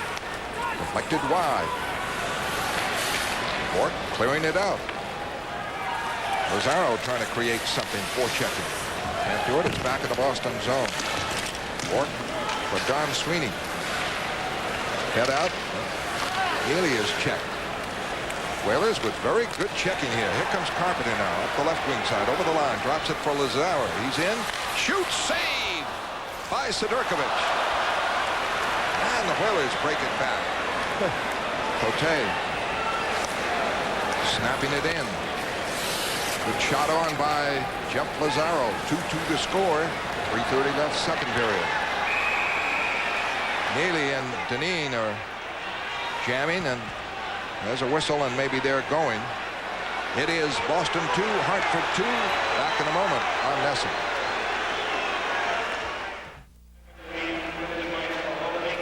Matching penalties. Kevin Dineen, Cam Neely. That's been kind of simmering all series long. Well, both games anyway. Dineen in there for the hold. Neely for the responding to the hold. 5 defensemen, which is really a change. As Fred mentioned earlier, the way Mike Milbury has played it all year long. But with Ruzicka bringing something to the power play, and Carpenter, his face-off abilities. The word we're getting on Rob Brown is that he was struck in the throat with either a stick or a puck. His throat began to swell, and he was experiencing difficulty breathing. And so for that reason, they've taken him to the hospital to be examined. I hope Rob Brown is all right. Certainly do. Big line for Hartford. John Cullen out there with Hunter and Verbeek. Bob Sweeney, Squeako on the left, Marquardt on the right. Marquardt is bothering Verbeek.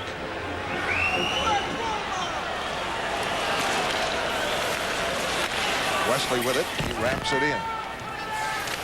Zalapsky trying to move it out. It's blocked. It's kept in by Squeako. A shot blocked in front. Oh, Marquardt couldn't quite reach it.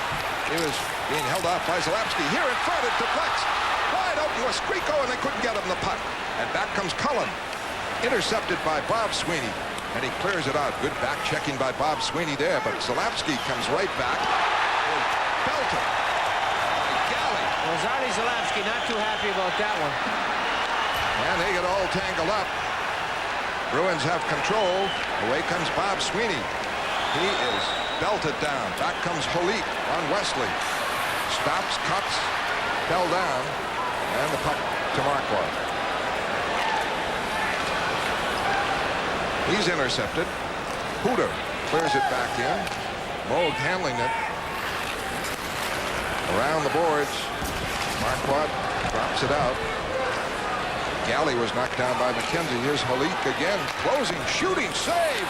Just poked away on Yake. Was Squeako.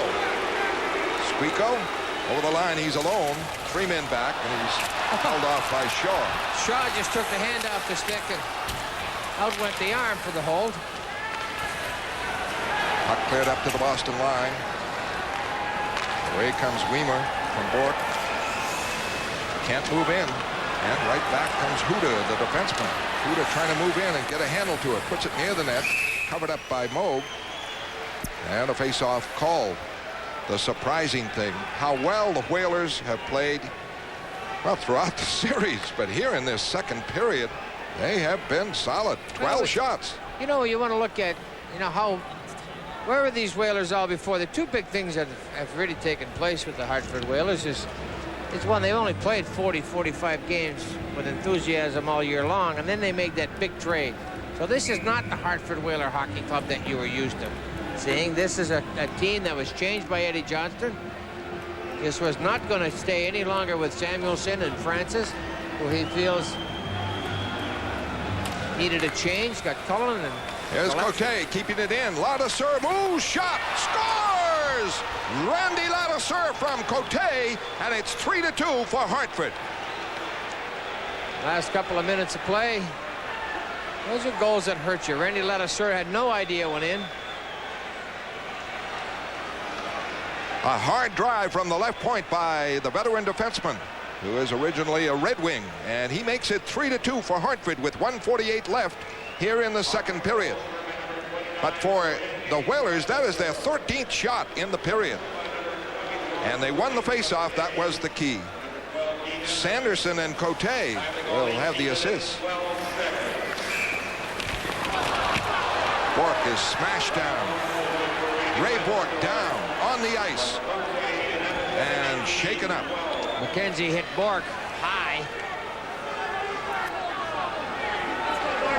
The assist is Evison, not Sanderson. Hogarth is calling the penalty against McKenzie.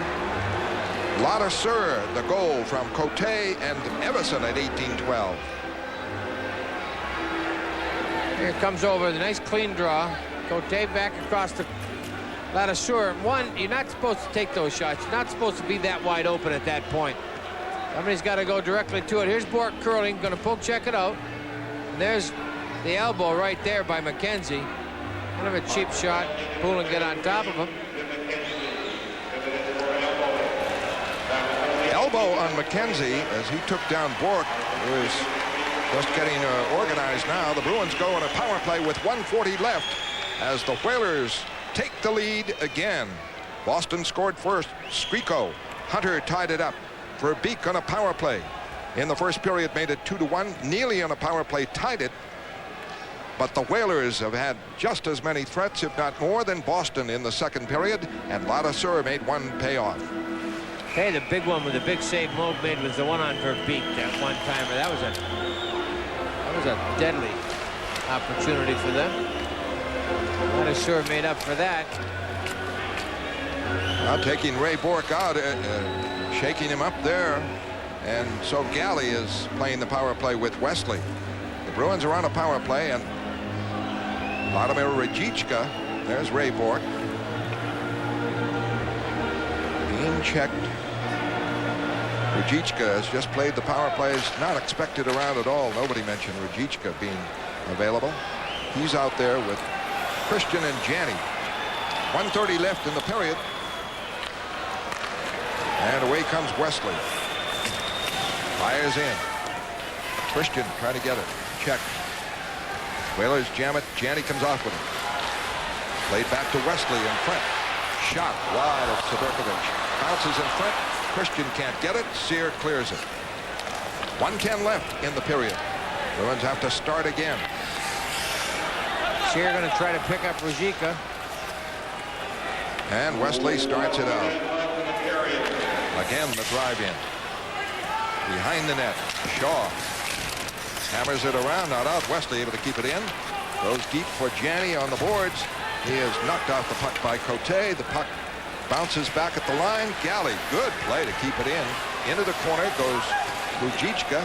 Back for Galley. For Rujicka. He is broken up by Cote and cleared out.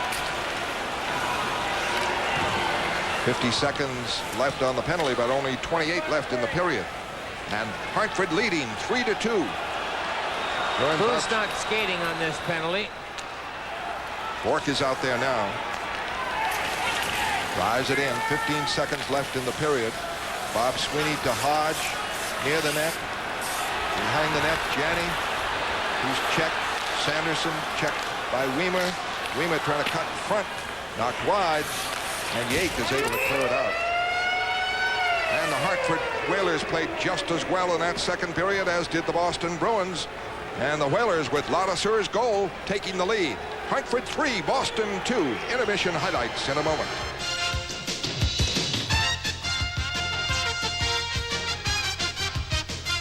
Tonight's game is being brought to you in part by Right Guard Sports Stick from Gillette. Anything less would be uncivilized. And by the Discover card. It pays to discover, the card that pays you back. And by Nissan, building cars for people who want more than just a means of getting from here to there. Nissan, built for the human race.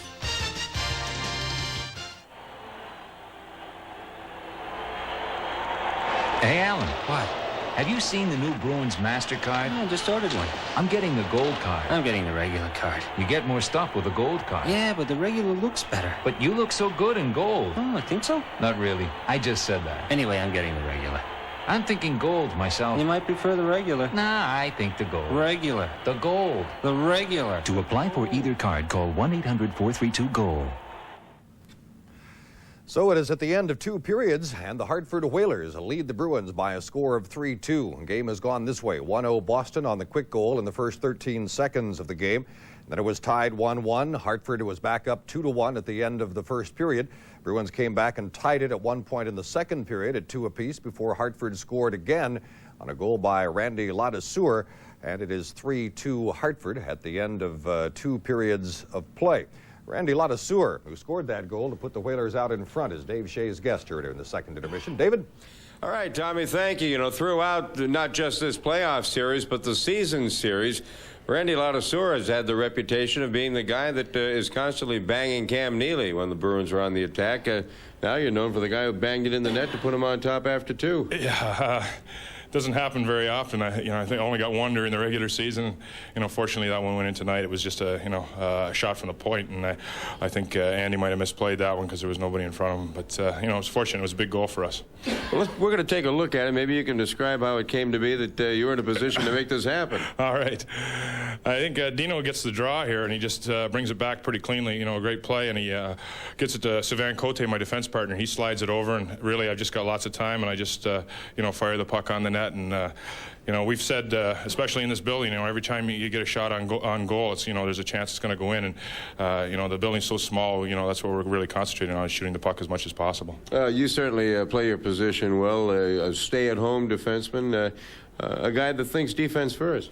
Yeah, I've really, I've never had the knack really, handling the puck real well. So, my game's been, strictly clear my own zone with the puck, as quickly as possible, and clear the front of the net, and just play, a good physical game. And that's kept me in the league this long, and hopefully it's going to keep me in the league a couple more years. Well, apparently the Hartford fans appreciate it and recognize it, voting you the unsung hero. Yeah, that was a nice thing to happen. It's when you play the way I do, and defensively, doesn't get recognized that often, and it's nice that the fans would pick up on something like that. It's a nice honor. Now you came into the forefront of Bruins fans' attention, Randy, back in December when you and Cam Neely got into it a bit, and you've never shown any propensity to shy away from the contact with him. Well, Cam, if he gets any room, he's a dangerous player to begin with, and if you give him any room, he's going to be that much more dangerous. And our game plan when we play Boston is to bump Cam Neely as often as possible, and try and stay in his way, and limit the room he gets. And me being a defensive defenseman, and I seem to be on the ice a lot against Cam, and we seem to get into these confrontations ever so often. But that incident back, during the regular season, it was just one of those things that happened. I went in, took the body, and Cam, maybe being a little frustrated, just came up with a stick. It came down, and I think it looked a lot worse than it was, but it was just one of those things that happened. You obviously have created a rivalry within the rivalry. Ladouceur and Neely. I mean, we see it happening all the time. Is this the kind of the kind of relationship, Randy, that is of respect, or is there some emotion now built into this? Well, I certainly, going to have to give the guy respect. He's a great hockey player. He scores 50 goals every year. He's a big part of the Boston Bruins. And but I think when you get to this level of play, you can't give him too much respect, or he's going to, like any good hockey player, he's going to walk all over you. And I've got to, play the body against him and play as physical as I can against him. And I know he's going to do the same thing against me. So that's, that's just the way the game goes. Well, if you hadn't gained the respect of Bruin fans before this season, Randy, you certainly have by now.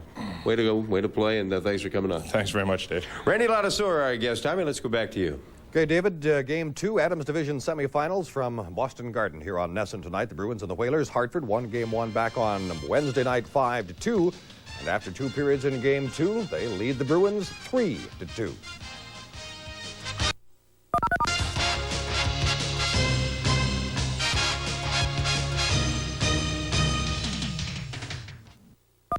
Three-two Whalers at the end of 2 periods at the Garden. The Whalers coming in with a 1-0 lead. And the Red Sox played their last game of the spring at Winter Haven today. A couple of exhibitions now in D.C. and then the season opener in Toronto Wednesday night. We have a report from Ned Martin and Jerry Remy. Thank you, Tom. Well, it's about all over as far as the Florida end of spring training is concerned, and maybe completely over as far as the Winter Haven end is concerned, but we don't know about that. There really were not too many surprises. Jack Clark looked about what they said he was going to do. He's going to hit one 9 miles. He'll strike out on the breaking pitch. Matt Young has not shown too much yet. Danny Darwin has. Joe Hesketh was a complete surprise by making the ball club. We have another left-hander, Tony Fosses, who all of a sudden at the last moment made it. Rob Murphy is gone. And all of a sudden, this team is going north, possibly with the most positive attitude it's had in a long time. I think probably the 2 biggest surprises, and one's not really a major surprise, but Naring winning the job at shortstop, I think, is a big boost, not only for him, but for the whole organization. The other one's Tony Fosses being back with this ball club. We talked the other day about how it looked like Guante was going to make the team, and they told me that Guante was going to make the team, but I think they got into a meeting after the game, and they said to each other, look, this guy's only been here 2 weeks. We don't want to disrupt the chemistry of this ball club.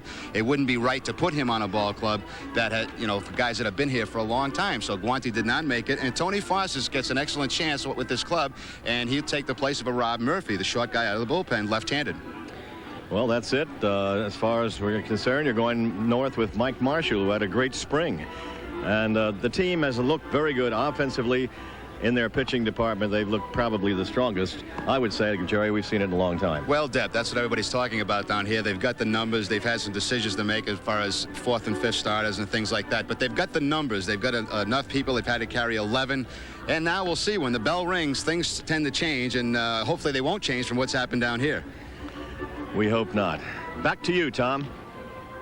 All right, and the Sox take on the Baltimore Orioles live at 1:30 tomorrow afternoon here on NESN from our nation's capital. I'll be back with game highlights, a look at some action from Buffalo, Montreal, an update of scores on the others in the playoffs tonight. And Bruins hockey continues on NESN. Hartford Whalers lead the Bruins 3-2. We're now at the end of 2 periods. The Bruins are up against a Hartford hockey club that's being a lot more bothersome now than it was during the regular season for the Bruins when they were unbeaten, the Bruins that is, in the last 6 games against the Whalers. Hartford takes a 2-1 lead into the intermission, although they were outshot 15-5 by the Bruins in the first. Big night for El Cid, showing the hot hand in goal for the Whalers. That early in the second period. Holding on Mark Hunter of Hartford. This one pays off in a goal for Cam Neely. Here comes Neely from Bourque. Lets it go. Game goes deep into the second period, now tied. Andy Moog's turn for a goal-saving stop. The Whalers move the puck beautifully to set it up and come up empty on the save by Moog. Hartford scored late in the first, and they do it again in the second. Okay, keeping it in. Lauda serve. Ooh, shot. Scores! Less than 2 minutes to play in the period. Hartford out in front 3-2. Bruins finish the period on a power play, and they'll start the third period that way. Second period summary. Neely, 9:22 on a power play, tied the game at 2-2. And then the Whalers go back on top with a 3-2 goal by Randy Ladouceur, 18-12 from Evison and Cote. And it's 3-2 Hartford at the end of 2 periods, although the Bruins have outshot Hartford by a margin of 27-18, 12-5 in the first period. And the Whalers had the shots on goal advantage in the second period, 13-12. The Bruins are now 1 for 4 on their power play tries for the game tonight. And the Whalers have that same figure, 1 power play goal on 4 tries. It's the second game of the series at the Forum in Montreal between the Buffalo Sabres and the Montreal Canadiens. Pick up action with a game tied 1-1 in the second period. At 7 minutes and 36 seconds, Mike McPhee scores for Montreal. That's on a power play, gives them the lead at 2-1. Then a nice passing play by Buffalo at 13:44 results in a game-tying goal by Pierre Turgeon. That makes it 2-2. Later on in the second period, Buffalo looked like they had a chance to move out in front. and did, but Tony Tanti hits the post, and that game is tied at 2-2. Checking the other first-round action, Pittsburgh and New Jersey are at 3-3. At the end of 2 periods of play, they're underway at Madison Square Garden, where the only goal of the game so far, Dino Ciccarelli of the Washington Caps, has given Washington a 1-0 lead at the end of 2. 3-2 Hartford at the end of 2, third period action. Fred Cusick, Derek Sanderson, and Dave Shea. Thank you, Tom. Hartford leads 3-2. 21 seconds left on McKenzie's penalty starting the third period. Now we got some conversation with Dineen and Skriko. Right here, the Hartford Whalers are playing kind of a smothering defense. Right here, you're seeing Janney curl back. What that is doing is slowing up Skriko. He has to just stop at the blue line.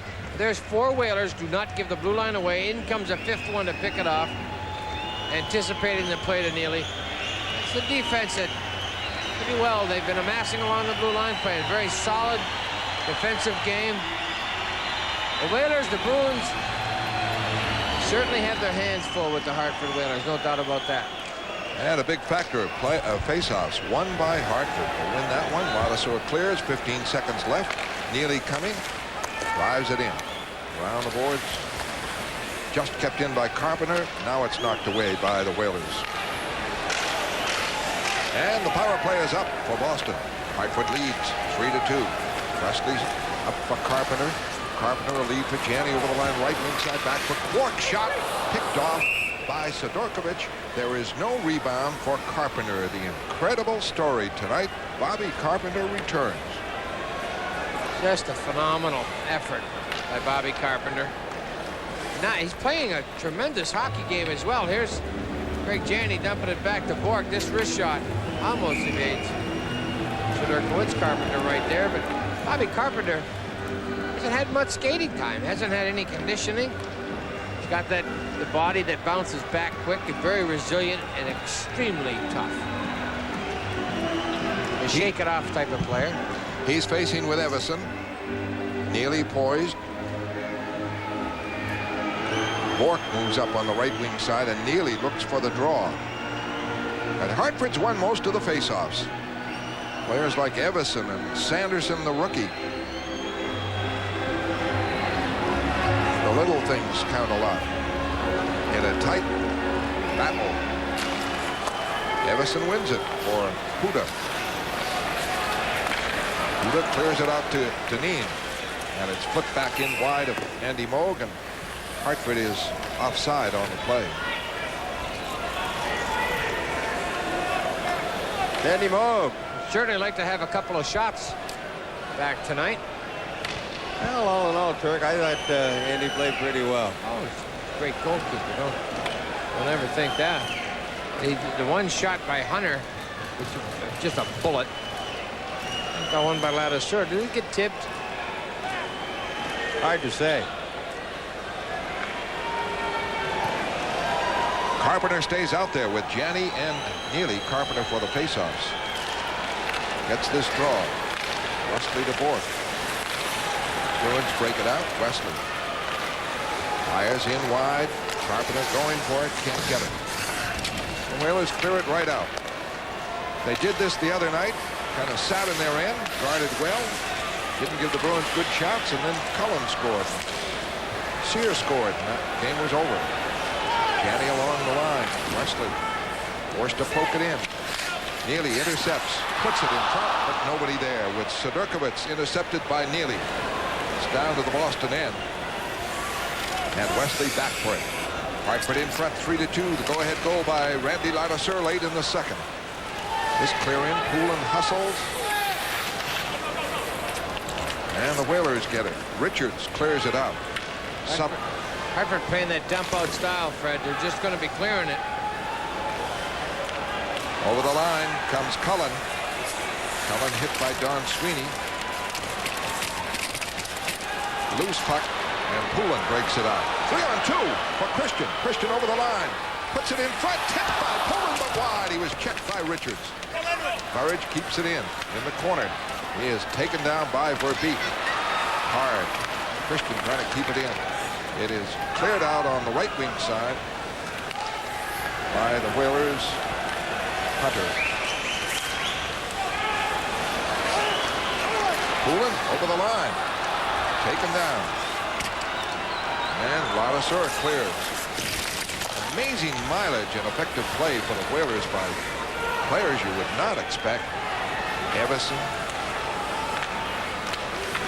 Sanderson here, number 13, the rookie. Fires one in on Moog from outside the line. Ball gets mixed up, trying to clear it. The Whalers McKenzie able to keep it in. Now Wesley starts it out. Bob Sweeney, trailer, leaves it for Weimer. That was outside the line. That's a good call. Yes, it was. Bobby went to drop it, but the puck never, ever did get into the zone. It sat right there on the line. It is Hartford 3 and Boston 2. Back in a moment on NESN. And the Boston line is Hodge with Skriko and Bob Sweeney. Skriko scored the first goal of the game. Then Hunter tied it. Verbeek, a power play, made it 2-1 in the first period. Cam Neely on a power play made it 2-2. Ladouceur, final couple of minutes of play, fired in from the left point to make it 3-2. That's the way it stands. Everson, Sear, and Dineen. And they win the face-off again. Shaw with it. Skriko checking. Bounces over the line. Bruins trying to move in. It is broken up by Shaw for Dineen. Dineen hit by Bob Sweeney. A battle for it. Everson tried to move in. Check. Driven in by Shaw. Wesley trying to move. Skriko gets it away to Hodge with Bob Sweeney. 3 Whalers back. Bob Sweeney goes deep. Cuts in. Taken down as he fires it wide. Whalers right back. Here comes Holik with Yate, with Krieger. In deep for Holik. Fed across. Krieger can't get it. It's knocked out. Cote fires it right back in. The Whalers, you have to say, right on top of the Bruins. Bruins just survived that last one. Carpenter a long shot. Sudurkovich the save. Richards gets it out. The Whalers break. Yate coming on Bork. The shot deflected by Bork into the stands. 16:06 left, third period. Hartford leading 3-2. For all the latest breaking sports news and highlights, make sure you tune into NESN every weekday morning from 5 to 8 and catch Sports Desk, the morning edition. Each morning Sports Desk will bring you up to date on the entire sports scene. So start your day off with 15 minutes of sports news, highlights, scores, and a lot more. That's NESN Sports Desk with Amy Stone every weekday morning from 5 to 8 right here on NESN. Face off inside the Boston line.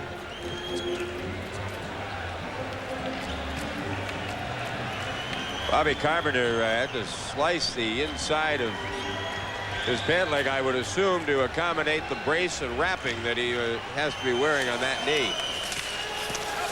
Carpenter chops it out. Each team with 2 shots, 4 minutes into the third period. So the Whalers have pretty much kept Boston at bay. Not a real threatening shot on Sudurkovich. Over the line, here's Neely. A hopped over stick, gets the shot anyway, but it was weaker than he would have had. Carpenter in front, pushed by Lazaro, and he missed the net. Lazaro has 5 shots on net. He never had a better chance than that one from Lazaro, and he missed the net. Icing here. It is Hartford 3, Boston 2. Back in a moment on this.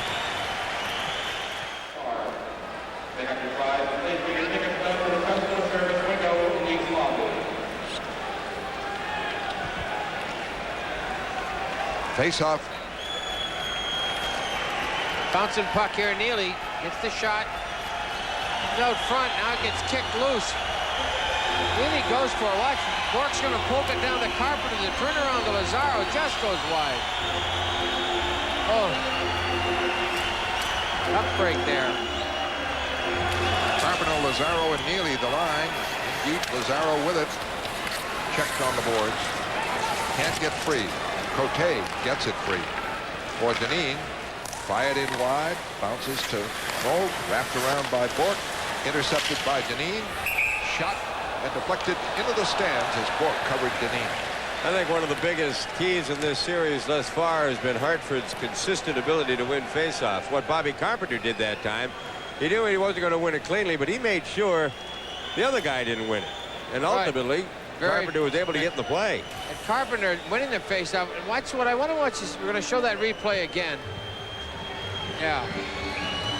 Of Carpenter. Well, I wanted to see it again. Just show you Jeff Lazaro never was prepared for the pass that comes from Bobby Carpenter.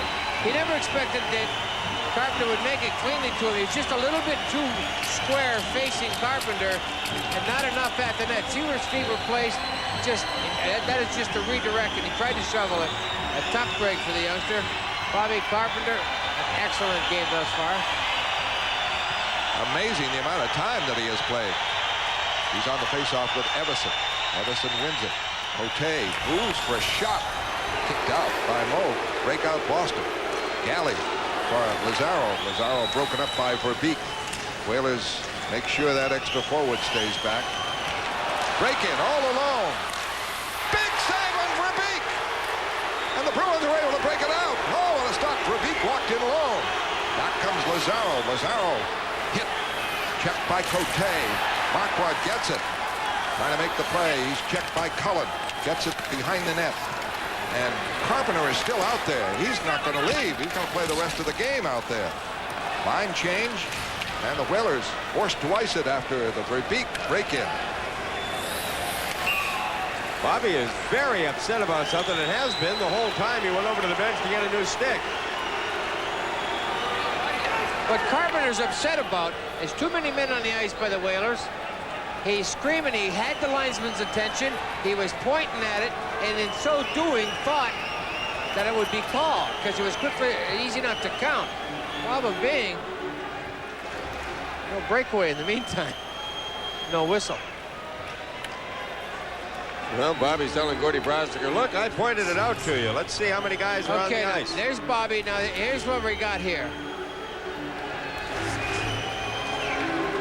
1, 2, 3, 4.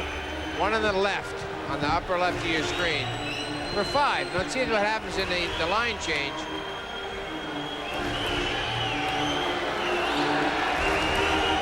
Ruzicka out there with Janney and Neely. Bruins trailing 3-2, third period. Neely checks Richards. It goes into the stands. Oh, the Bruins got a break here. Richards clears this, I think, by at least a couple of feet. Neely gets a poke check in there. They're saying it was simultaneous. You get a look at Andy Moog.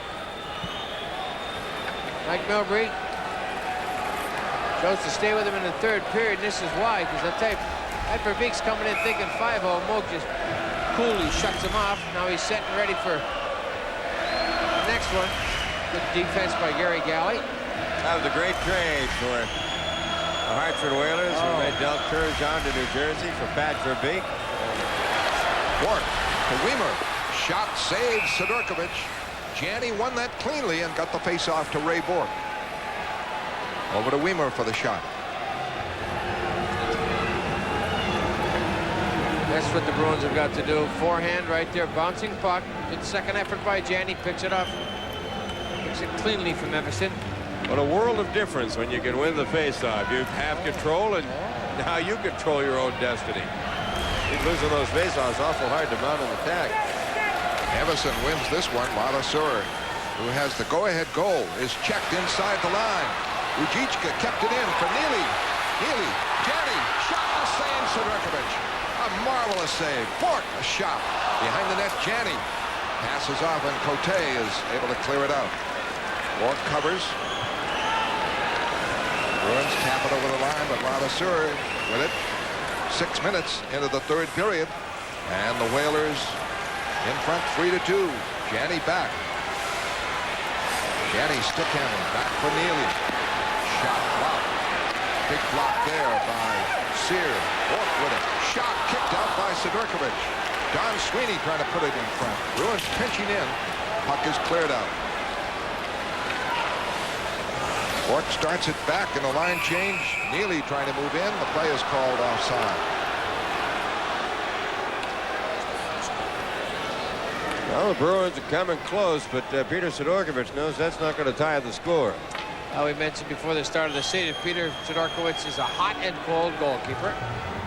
Right here, nice play by Ruzicka. Soft pair of hands to send it into Neely. Right here, Janney now cold. That was Ladouceur. Another sliding, diving Whaler. I'll tell you what, Ladouceur is having one heck of a series so far. Playing good. He's kind of taking the lead. Right there, nice little right leg save. He's taking the lead with Samuelson gone. He stepped right up as the veteran. Whalers win the faceoff. Shaw clears it in. 13-19 left, third period. Hartford leads 3-2. This clear, not icing. Back is Shaw. Around the boards. Galley keeps it in. Shot into the corner, deflected. Poulin wrapped up. Huda there. Christian. Sanderson and a faceoff call to the left of Sidorkovich. Hey fans, be one of the first to show your playoff support to the Bruins by ordering the 1991 official Boston Bruins playoff t-shirt and sweat tie. Available in small, medium, and large sizes, the playoff apparel comes in designs of either Ray Bork, Andy Moog, Cam Neely, or Craig Janney. T-shirts cost $14.95, while the heavyweight sweat top is just $24. So order yours today by calling 1-800-5-BRUINS. All orders will be shipped within 5 business days. Face-off to the left of Sidorkovich. 7 minutes into the third period, 3-2 Hartford.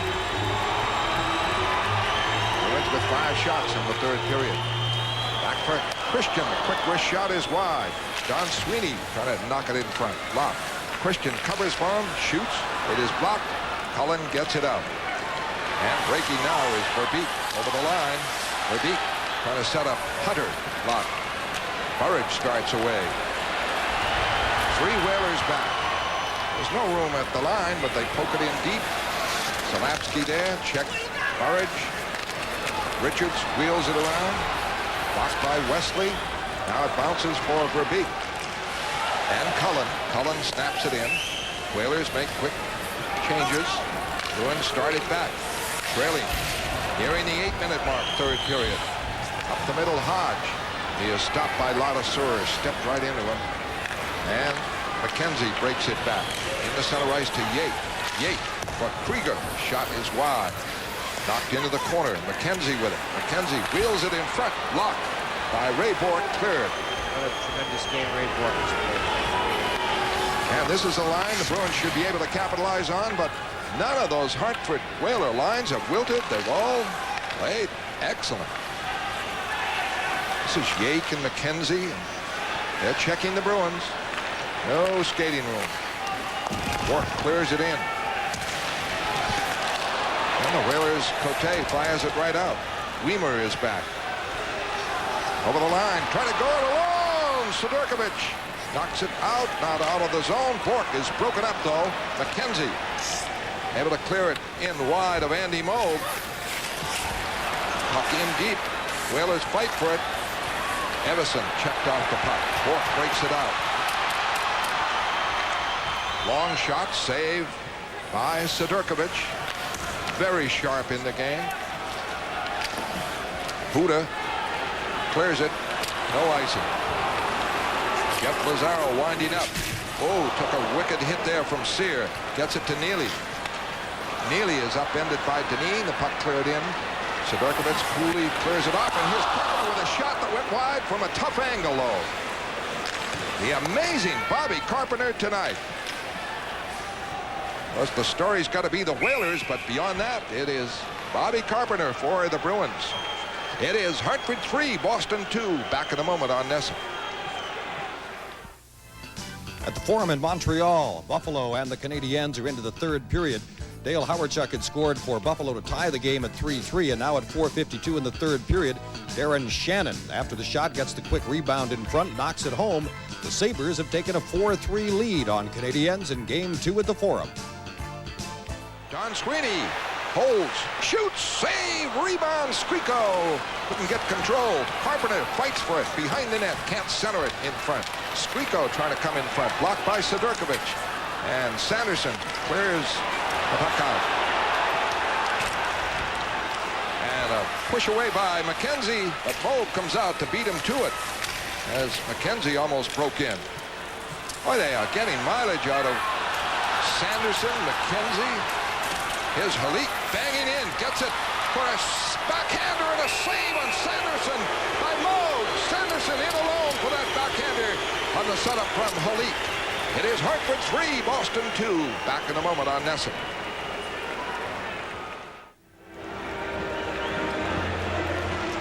Bobby Halik, Czechoslovakian player. Right here along the boards. Don Sweeney gets knocked off the puck by Halik. Big, tough, strong kid. Right out front to Sanderson. He tried 5-hole. Jeff Sanderson just up from juniors.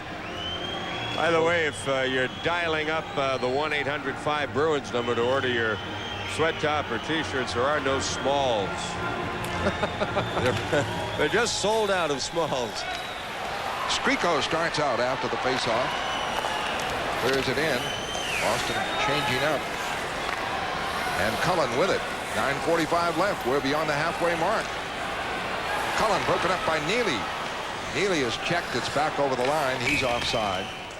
And now the faceoff called. 9:37 left. Total shots 35. Boston 24 for Hartford. Hartford leads on goals by Hunter for Beek, a power play, and Ladouceur for Boston. Skriko and Neely a power play. Here's what's Cullen right here at Neely. Now, he's not going to let Neely gain that blue line. That's all he wanted to do, is just throw Neely off. Cam had to stay on balance, trying to keep it there. Good defense by Cullen. Winding up now is Cote. Makes no mistake, clears it all the way to Moe. Wesley and Bork are on. Janney, Neely, Rujichka.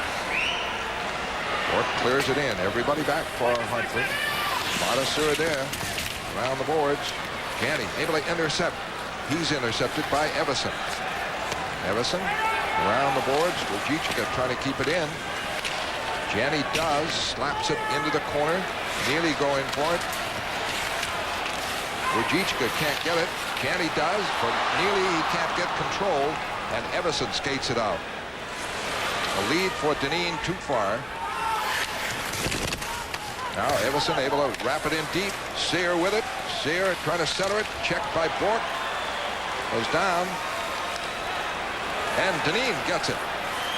Dineen trying to put it in front. Blocked by Janney. Out front Neely.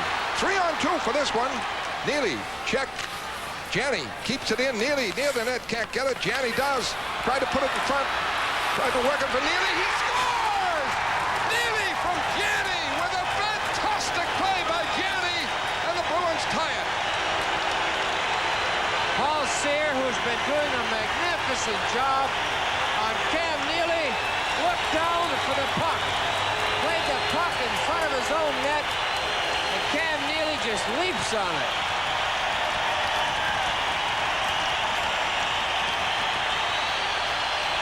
Tremendous Hartford Whaler defense. They put up a wall. Right here, a bouncing puck. It gets away from shot. Tremendous hustle by Janney. Been there all night. Neely kicks it up. Watch it try to get it to Rujichka. He's all alone. Sidorkiewicz picks it out of the air. Everson does not hit Craig Janney. And there's where the problem was. Paul Sear looked for puck. Everson does not take the body. It's in the net. One of the few times Everson hasn't taken the body in this series so far. And that's what I've done every time. You do it consistently, then all of a sudden you don't do it once and you get burned. Icing on Hartford. 3-3. Third period on NESN.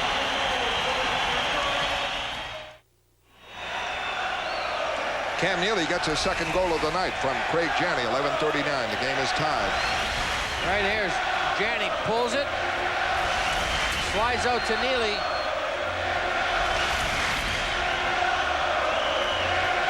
Kind of picks the crowd up a little bit. They were down in the doldrums. Clock has started to work for the Whalers.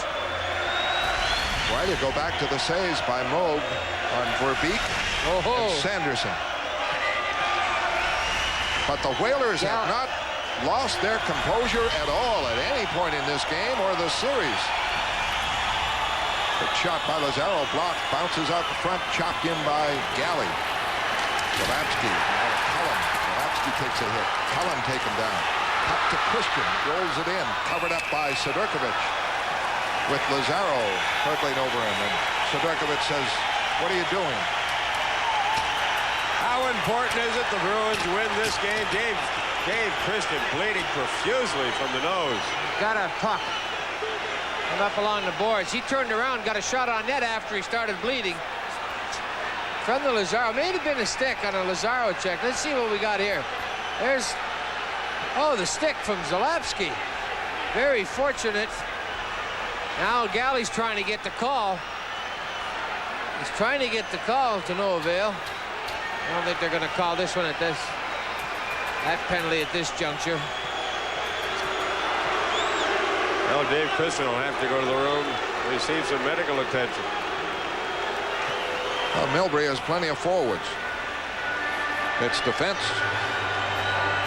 Going with 5 defensemen. Galley and Don Sweeney are out there now. Have to replace a sniper like Dave Christian. Right here, there's Christian. There's the stick. Baff. Accidental or no? Leading red. Hard to believe that no call. Poulin got the draw, but it is skated out by Hunter. There's it in wide. Galley. Check. Poulin. Lazaro trying to play the boards. Poulin comes out with it. Center ice. Check. And Verbeek rolls it up. Stop. Don Sweeney to Galley. A clear in. They're calling icing. 7:32 left. Face-off is to the right of Andy Moe. That was an intended pass. Gary Galley's going to have something to say about that as well. Mike Milbury just thinking at this point, who's next, who's up, who do I have on my bench that's got that winning goal in them.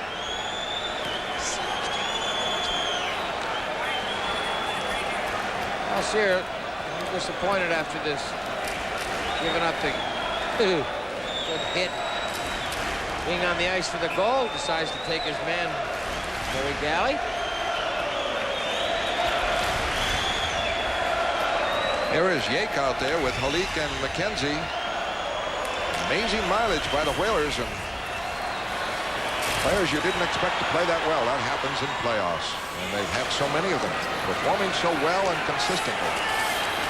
Hard jam. Hits Huda. Huda gets it around for Halik. Can't chop it out. Just trying to clear it. This is icing. That was Huda. He just picked an opening and fired it out. 7:07 left. The face-off in the Hartford zone. The game tied at 3. Dave Shea, NHL update. All right, Fred, Montreal has bounced back again. It's all tied at the Forum at 4-4. Richer tying things up for the Canadiens after Shannon had given the Sabres the lead. It's also 4-4 in the third at Pittsburgh. Coffey has scored. McLean has 2 for New Jersey. Pittsburgh and New Jersey tied at 4. And Washington has a 1-0 lead over the Rangers. Dino Ciccarelli scored in the first. That score now in the second. This playoff update has been brought to you by Budweiser.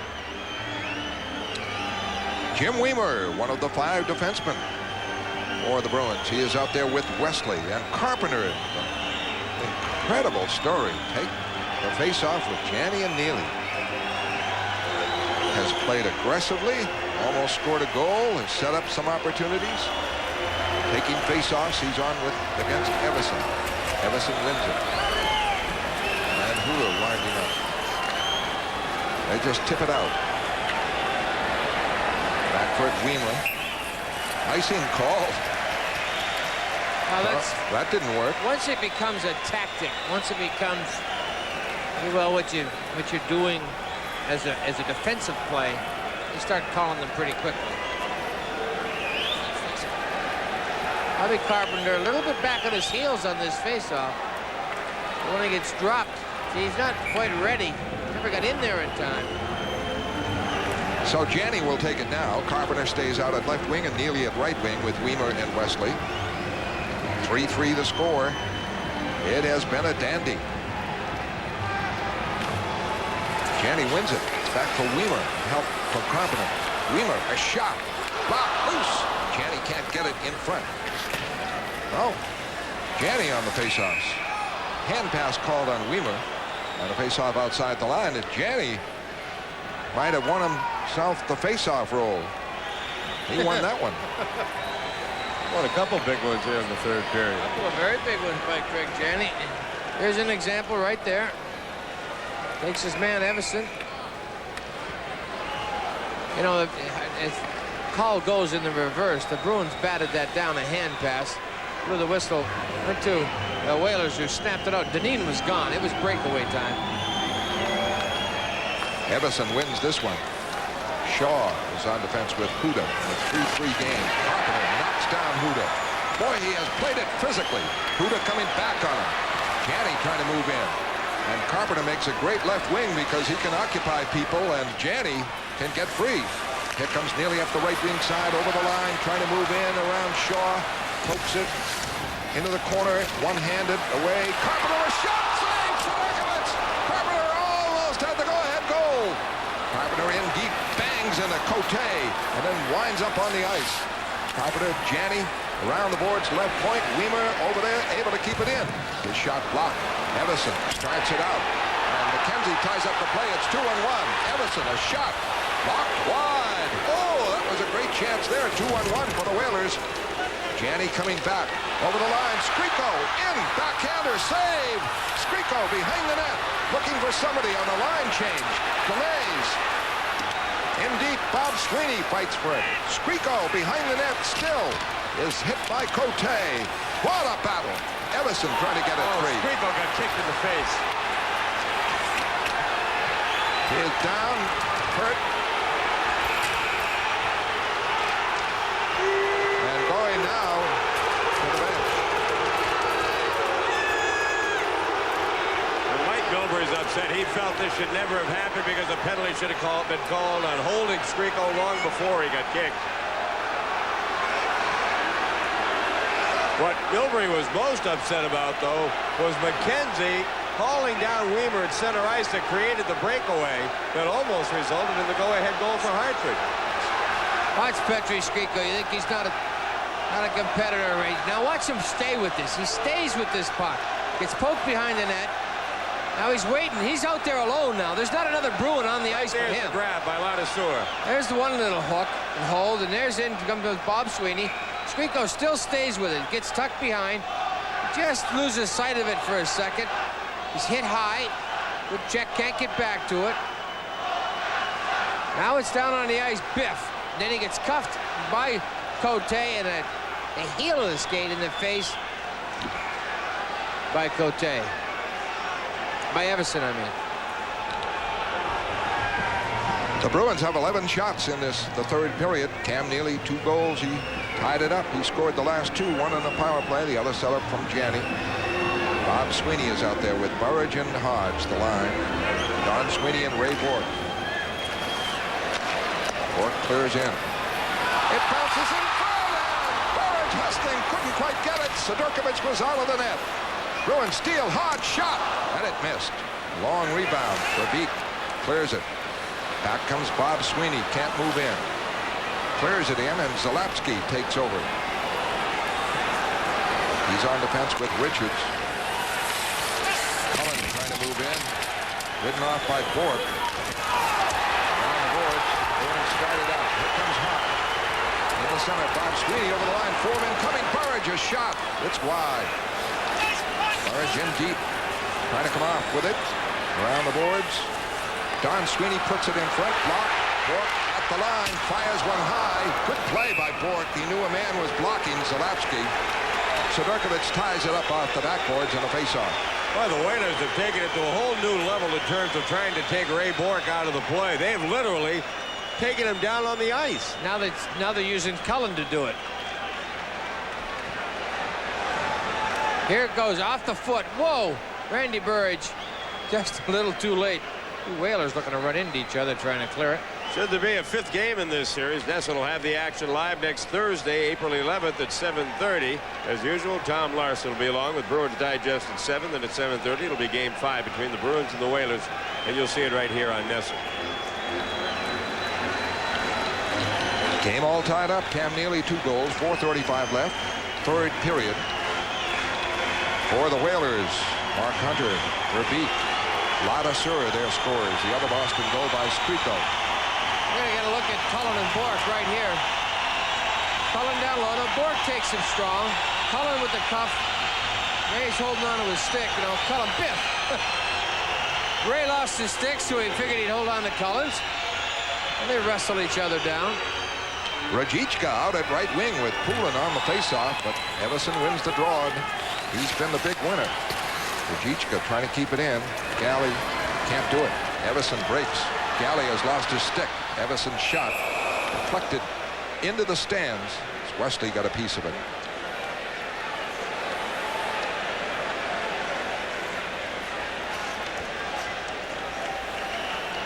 Tonight's game is being brought to you in part by Bud Light.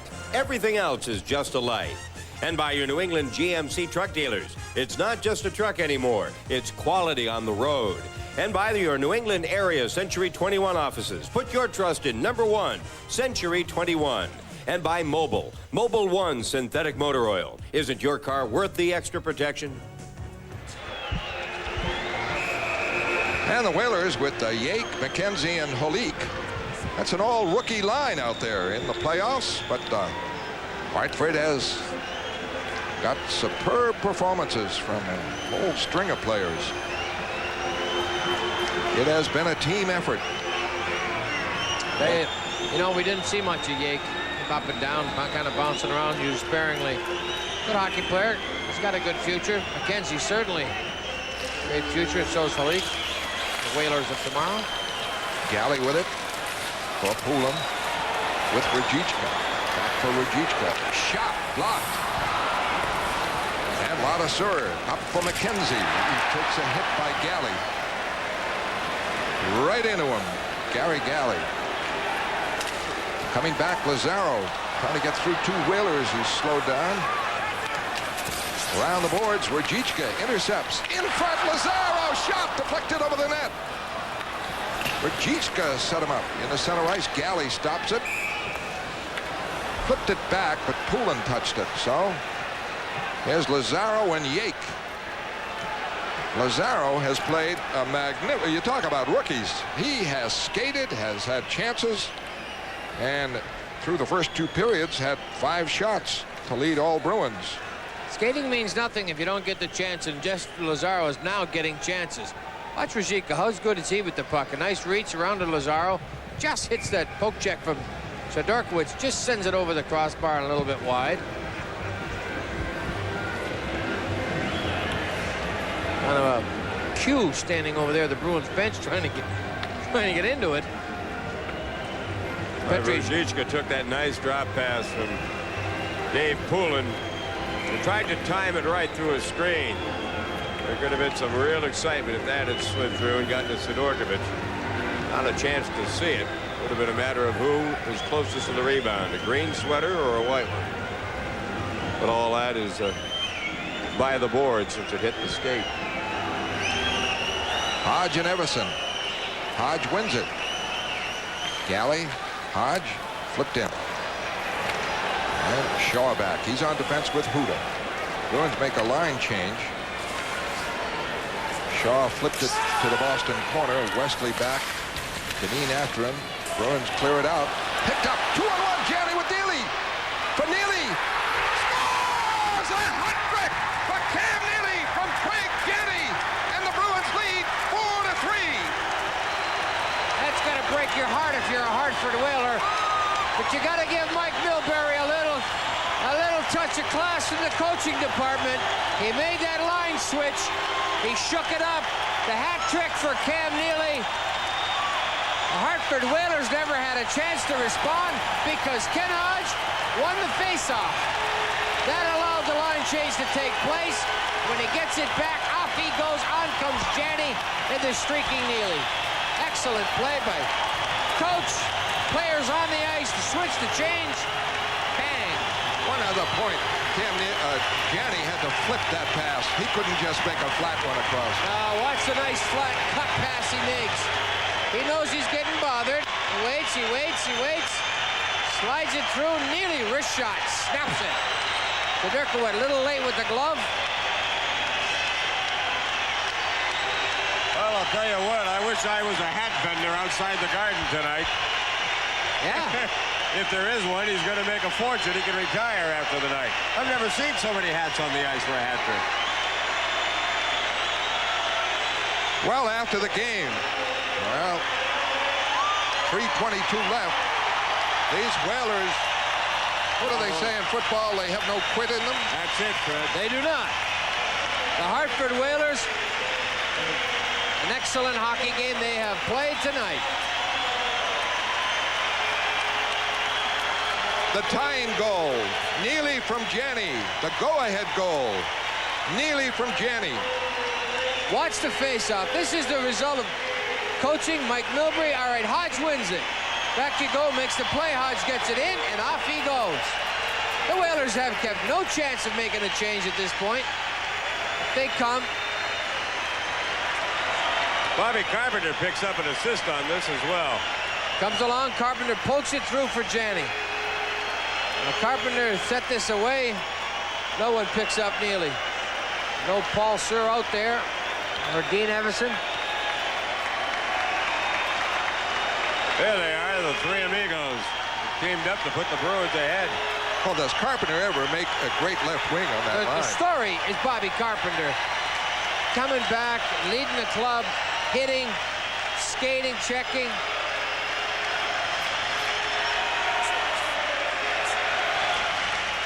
Full of hats. How's that? Everybody in the Bull gang gets a hat now. A barrel full of hats. And everybody in their family trees.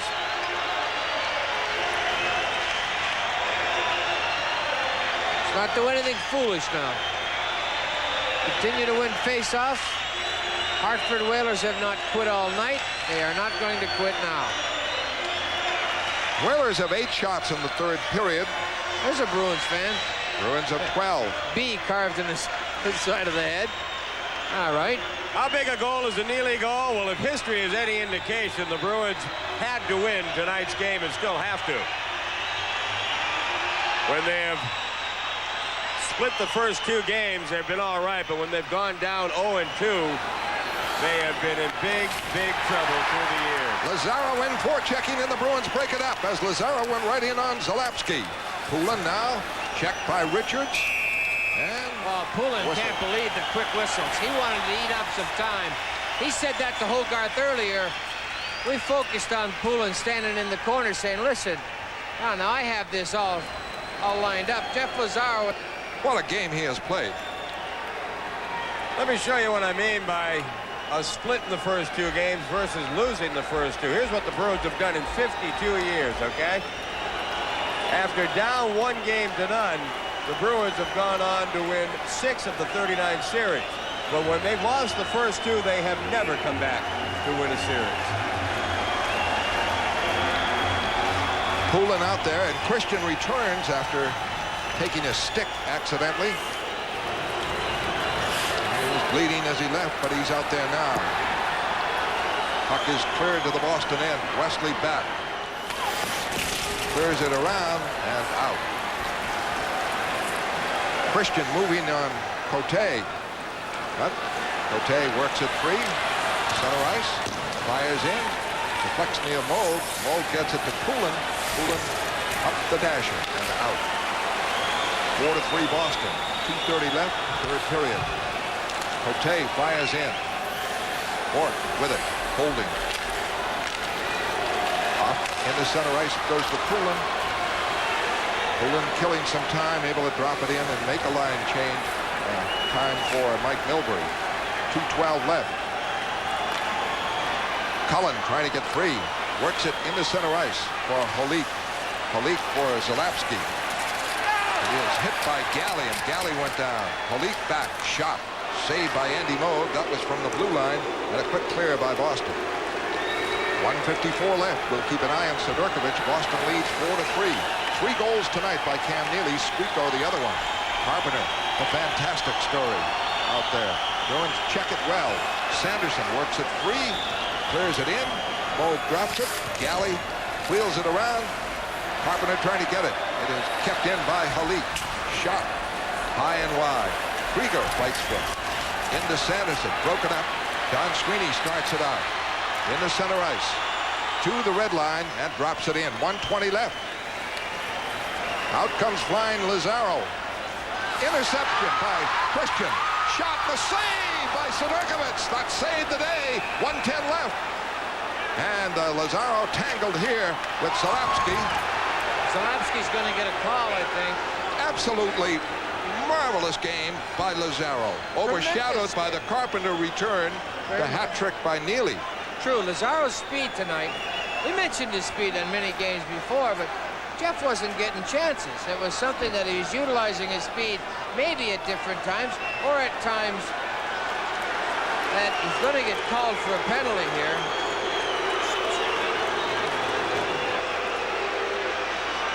Here's Zalapsky. Here's Lazaro. Now Christian picks it off. The turnaround, very difficult thing to do. Just never came back to Dave in time. You don't get to see what the call was for. The Bruins have moved it up to 40 shots overall. That makes 13. There's a little shove by Zalapsky, which doesn't warrant a penalty. Matching penalty. Zalapsky's gone to the dressing room, and Lazaro will be going. Okay, that's you talk about rookies good, who play well. Right. Jeff Lazaro really getting his chances tonight. Coming late, I think, is the key to Lazaro. Jeff gets, with his speed, gets too far ahead of the play sometimes. Boy, when he comes late, he can turn those jets on. It creates a lot of havoc. When you got Lazaro on the ice and you're a defenseman, you know he's coming, and he will hit. Tend to move it a little quicker than you normally want to, or your coach wants you to, or your teammates want you to. The incredible Bobby Carpenter is out there in the final minute 10 of the third period. Boston leads 4-3. Cullen, of course. Poulin wraps it over the line on the faceoff. Checks Hunter. Battles, ties it up. Hunter clears it out. Down at center ice. Carpenter gets it free. Neely pops it in. Wide. Poulin hustles in. Jams it up in the corner, so Sidorkovich has to stay in there. Carpenter follows up. Trying to get it. Gets it. Puts it in on Sidorkovich. 44 seconds left. 4-3 Boston. Cullen trying to come out. Checked by Neely. Broken up by Bork, and it's fed back in. And face-off called. 36 seconds left. They're unable to take Sidorkovich out yet. All right, great hustle by Neely, Carpenter, and Poulin. Ray Bork has gone unnoticed, really, in a phenomenal game that he's played. He has led the parade. He has led it with his enthusiasm, his heart, his hitting. The Hartford Whalers responded step for step, stride for stride. The hitting, the punching, the rushes. What a great hockey game this has been. Neely from Janney and Carpenter at 16:38. A hat trick for Cam Neely. And it's not over yet. Cullen has McKenzie and Verbeek. Bruins get the faceoff. Work to Wesley. They're killing time in their zone. Now they move it up in the center ice. Poulin gains the red line, drops it in. Down to 20 seconds left. Shaw there. Around the boards, Poulin hustles in on Cullen. Bork goes way in. Bounces around, and it's out. 12 seconds left. Cullen coming. Broken up by Wesley. Has to start again. Sidorkovich is out of the net. Around the boards it goes. 4 seconds left.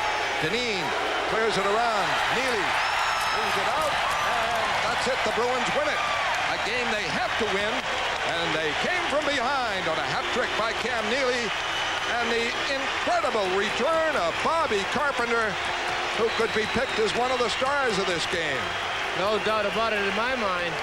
I tell you, going to be a great series. We've got to check the medical history, the comeback. The doctors had written him off. Fractured kneecap, damaged. Shattered kneecap. Shattered, gone. It's all over. Possible career-ending injury. Bobby Carpenter, I went to visit him in the hospital 2 days after. Said, I'm not finished. Said, I'll be back for training camp. And then he just responded to it. The treatment, he worked very hard. A new machine had kept that leg going 23 hours out of the 24-hour day. Skated, got it back. Vladimir Ruzicka, he comes back off after surgery. A lot of heart the Bruins showed. Mike Milbury, excellent job behind the bench. And a lot of heroes for Boston tonight. It is Boston 4, Hartford 3, the final. And we'll have a wrap-up in a moment.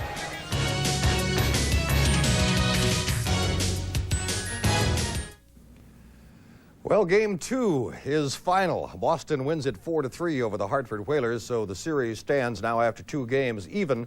Boston 1 game and Hartford with 1. Games 3 and 4 out there on Sunday night and then again on Tuesday night. I'm Tom Larson. This is Bruins Instant Replay on NESN. Dave Shea talking about that graphic that we ran at the end of the third period. Some very heavy history lined up against the Bruins if they hadn't come back to win this one, if they had fallen behind 2-0. It had happened to them 24 times over the 53 years of Bruins playoff hockey history, and not once in the history of the franchise had they been able to come back from a 2-0 deficit and win. May have been a little tendency to see this series as soft, given the 5-2-1 record in the regular season and having gone 6 in a row without a loss against this Hartford club. But Hartford, an admirable performance so far, and no reason to expect anything different out there on Sunday and Tuesday. Let's go back to the Garden. Fred and Darrell. Thank you, Tom. So many heroes for the Boston Bruins. You can tick off some names right up front, though. Lazaro was picked as the 3rd star in the game. And then, of course, we talked about Carpenter throughout the game. Fabulous. Cam Neely with the hat trick. Ray Bourque on defense. Craig Janney back. He set up the last 2 goals. Craig Janney played a marvelous hockey game. I think a lot of times people don't really understand the defensive aspect of Janney's game. That gets widely overlooked. He steals pucks, and I think he's not a body player. He's not a physical player, but he lurks around. He grabs pucks. He breaks up an awful lot of plays. Not only did he do that tonight, but he moved the offense real well. He brings with his game kind of a different dimension, a layoff. You can't really just go at Janney. He's very tricky with the puck. Forces defensemen to think maybe more than they want to.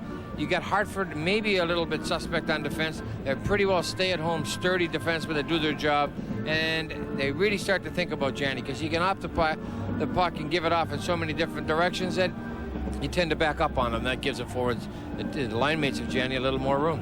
And, of course, Cam Neely with the hat trick. He was pretty well contained up until he blasted that shot in the second period for a power play goal. It's like a time bomb. It's a matter of time before Neely's going to get to go off. He's going to explode sooner or later. And when you play against Cam Neely, and Paul Scheer has done an excellent job against Neely, has done any Whaler that was really up against him. There was a key. There was no doubt about that. It's shut down Neely, take that away from him. Don't let the Bruins have that dimension. But a lot of it, you look at Cam Neely in Game 1, didn't have Craig Janney, didn't have the Whalers backing up on anyone, and that was really the key, that you give Neely a little room, he's just devastating. And not to forget, after the Bruins tied it up, Verbeek had a clean breakaway. He's a 43-goal scorer, just the man that Hartford wanted. And later, Sanderson had a backhander wide open in front. 2 big saves by Andy Moog there. 2 great saves, and Mike Milbury, I think wisely left him in. He was in the game. He knew what was going on. I don't think Andy is thrilled with a couple of the goals that went by him, but he's not a quitter. He's got a lot of heart, stayed in there, and then those 2 big stones that he threw at the Whalers in the third period, that's what really was another key to this hockey game, another hero. But you certainly have to salute Sidorkovich. I think early he kept them in. Right at the outset, the Bruins were ready to blow them out of there. Didn't happen, and then Hartford settled down with Sidorkovich. I think Peter was a little shaky in the first game, but he certainly played a tremendous hockey game in this one, and he was the key. The Whalers played a heck of a hockey game. And the final score, Boston 4 and Hartford 3. And now here's Dave. All right, Fred, and while Peter Sidorkovich was doing his thing at the other end of the building, Andy Moog certainly came up big, especially down the stretch after Boston had tied it up. Pat Verbeek on a breakaway, and Sanderson in close, so you had your work cut out late. Yeah, it was an odd night. Tough to get started and got behind the 8 ball early, but you have to give full credit to all the guys. They never got down once. They just kept coming. And, these are the hardest ones to win because, goalie lets a couple soft ones in, and it's really tough to fight back. And it's sure a measure of our club tonight that we just kept coming even after 2 weak goals. When you see a guy like Sidorkovich playing the way he did through 2 periods, and actually through the entire game, Andy, does that subconsciously put more pressure on you? You feel like you've got to make every stop because he's looked like he's not going to give anything up. Yeah, I think more the scoreboard than his performance. If it was, if they were winning 3-4-0, it'd be tougher. But in a tight game, you're on top of things, and I don't think that part comes into the game as far as being put yourself under more pressure. I just think that, you play by the scoreboard, and if it's close, you're going to do everything you can. Well, you certainly saved your best for last. I think we're going to get a look at Verbeek and the breakaway he had late. Yeah, a very unusual play off the bench here. I don't know what happened, whether we were making a change or somebody didn't jump, but Verbeek got the puck, and I think he expected me to open up a little bit, and I just shut it down. He was looking to go through my legs, and it never happened. And the rookie, Jeff Sanderson, he's been very impressive so far in this series. Yeah, don't know too much about him, but he gets to his backhand here, and he's got some pretty good speed. I thought it got through me, tell you the truth. I didn't know where it was, but I got my stick on it, and it stayed between my feet. Did your limbs go limp at that point when you thought it was behind you? That's the hardest thing, to keep yourself mentally tough when you've let a goal in. It's not really the goal that hurts you, it's your performance following the goal. And for the most part tonight, I thought I recovered after a weak goal, making a couple good saves. And if you can do that, you're probably not going to have those long down periods. You're going to be able to bounce back. And everybody lets the bad goal in, but it's just how you react after you let the goal in that really counts. I don't know if relaxed is the right word, Andy, but now that you're headed down to Hartford, now that you're on the road seemed to be a great place for Boston this season to kind of get their game together. Can you relax a little bit in terms of the way you approach the game? No, I think that, we know what Hartford's going to do. We know what their personnel is going to try and do. We don't have to sit down and talk about how they're going to play. At this point in the series, we can relax, concentrate on our efforts and how we're going to beat them. Not how they're going to beat us, but how we're going to beat them. And at this point in the series, both teams are doing that right now. Well, you talk about knowing what to expect from Hartford. You personally know what to expect. You can expect to see Pat Verbeek on your lap for a good part of the night. In fact, you weren't shy about letting him know how you felt about it. Well, they actually make some pretty small. Oh, here it is here. They make some smart plays. That's a little bit behind the whistle, and I just took exception to it. I have a feeling that neither penalty would have, or if I hadn't gone over and punched him, there would have been no slashing penalty. Right. So it was an even-up situation, and I figure, I made it okay there. But I've got to control myself in that situation. But the Hartford forwards are very cagey about coming to the net with a back checker or a defenseman and just plowing right into you. And the referee has a very difficult time distinguishing whether that player is coming by himself or whether the Bruin player is pushing him into the goalie. And the Hartford forwards have been very effective at doing that through the first two games of this series. Well, I'm sure it'll continue, but hopefully the success you and the team enjoyed will continue as well, Andy. Thanks for coming on. Thanks, Dave. Andy Moog, our guest. Tommy, back to you. All right, Dave Shea, thank you. You may have had the reaction that others did when you saw that Bobby Carpenter was going to play in the game tonight and say, oh, man, too soon. But the man was amazing tonight. Played a lot, played well. Bruins win it 4-3. Series is even 1-1. We'll be back on Bruins Instant Replay in a moment on NESN. Guests on NESN's Bruins Instant Replay receive a gift certificate from Applebee's, your neighborhood grill and bar, with 8 convenient locations in Massachusetts, Rhode Island, and New Hampshire. All right, the others around the National Hockey League tonight. First of all, at the Forum in Montreal, the Canadiens have beaten the Buffalo Sabres by a score of 5-4. They had their hands full with the Sabres, who again scored early. 2:05 of the first period on a power play by Uwe Krupp. Montreal came back to take a 2-1 lead. Buffalo tied it at 2-2. The Sabres, or rather the Canadiens, the Sabres, got another couple. At any rate, Montreal wins it 5-4. Guy Carbonneau scoring the game winner at 18:39 of the third period, assisted by Mike McPhee, and Montreal leads the series 2-0. New Jersey and Pittsburgh are into overtime at Pittsburgh 4-4. New Jersey leads that series 1-0. Rangers lead Washington 1-0 in the series. Washington has the 1-0 lead in the third period of play. The only goal of the game so far by Dino Ciccarelli, 1 minute and 40 seconds into the first period. It came on a power play, and the Bruins have won to even their series against the Hartford Whalers at a game apiece. The final was 4-3. Cam Neely with the hat trick for the Bruins. So we'll be back and wrap things up for tonight on the game from Boston Garden. The Bruins win it 4-3 in a moment on your New England Sports Network.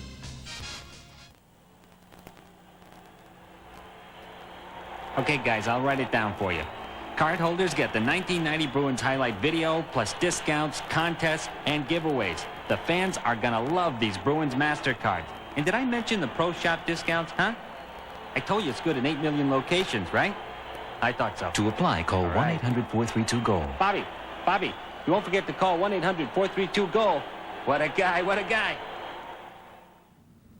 Well, road teams in the first 8 games of the Stanley Cup playoffs this year won 6 times in the 2 games that are final tonight here and in Montreal. The home team won, so the standing now, away teams have won 6 times, and the home team is 4, with 2 more games still to be decided tonight. Final again at the Garden, Boston Bruins 4, the Hartford Whalers 3.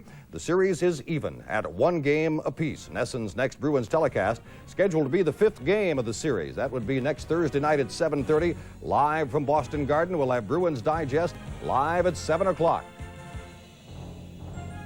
This has been an exclusive presentation of NESN, your New England sports network, and your ticket to Boston Bruins hockey.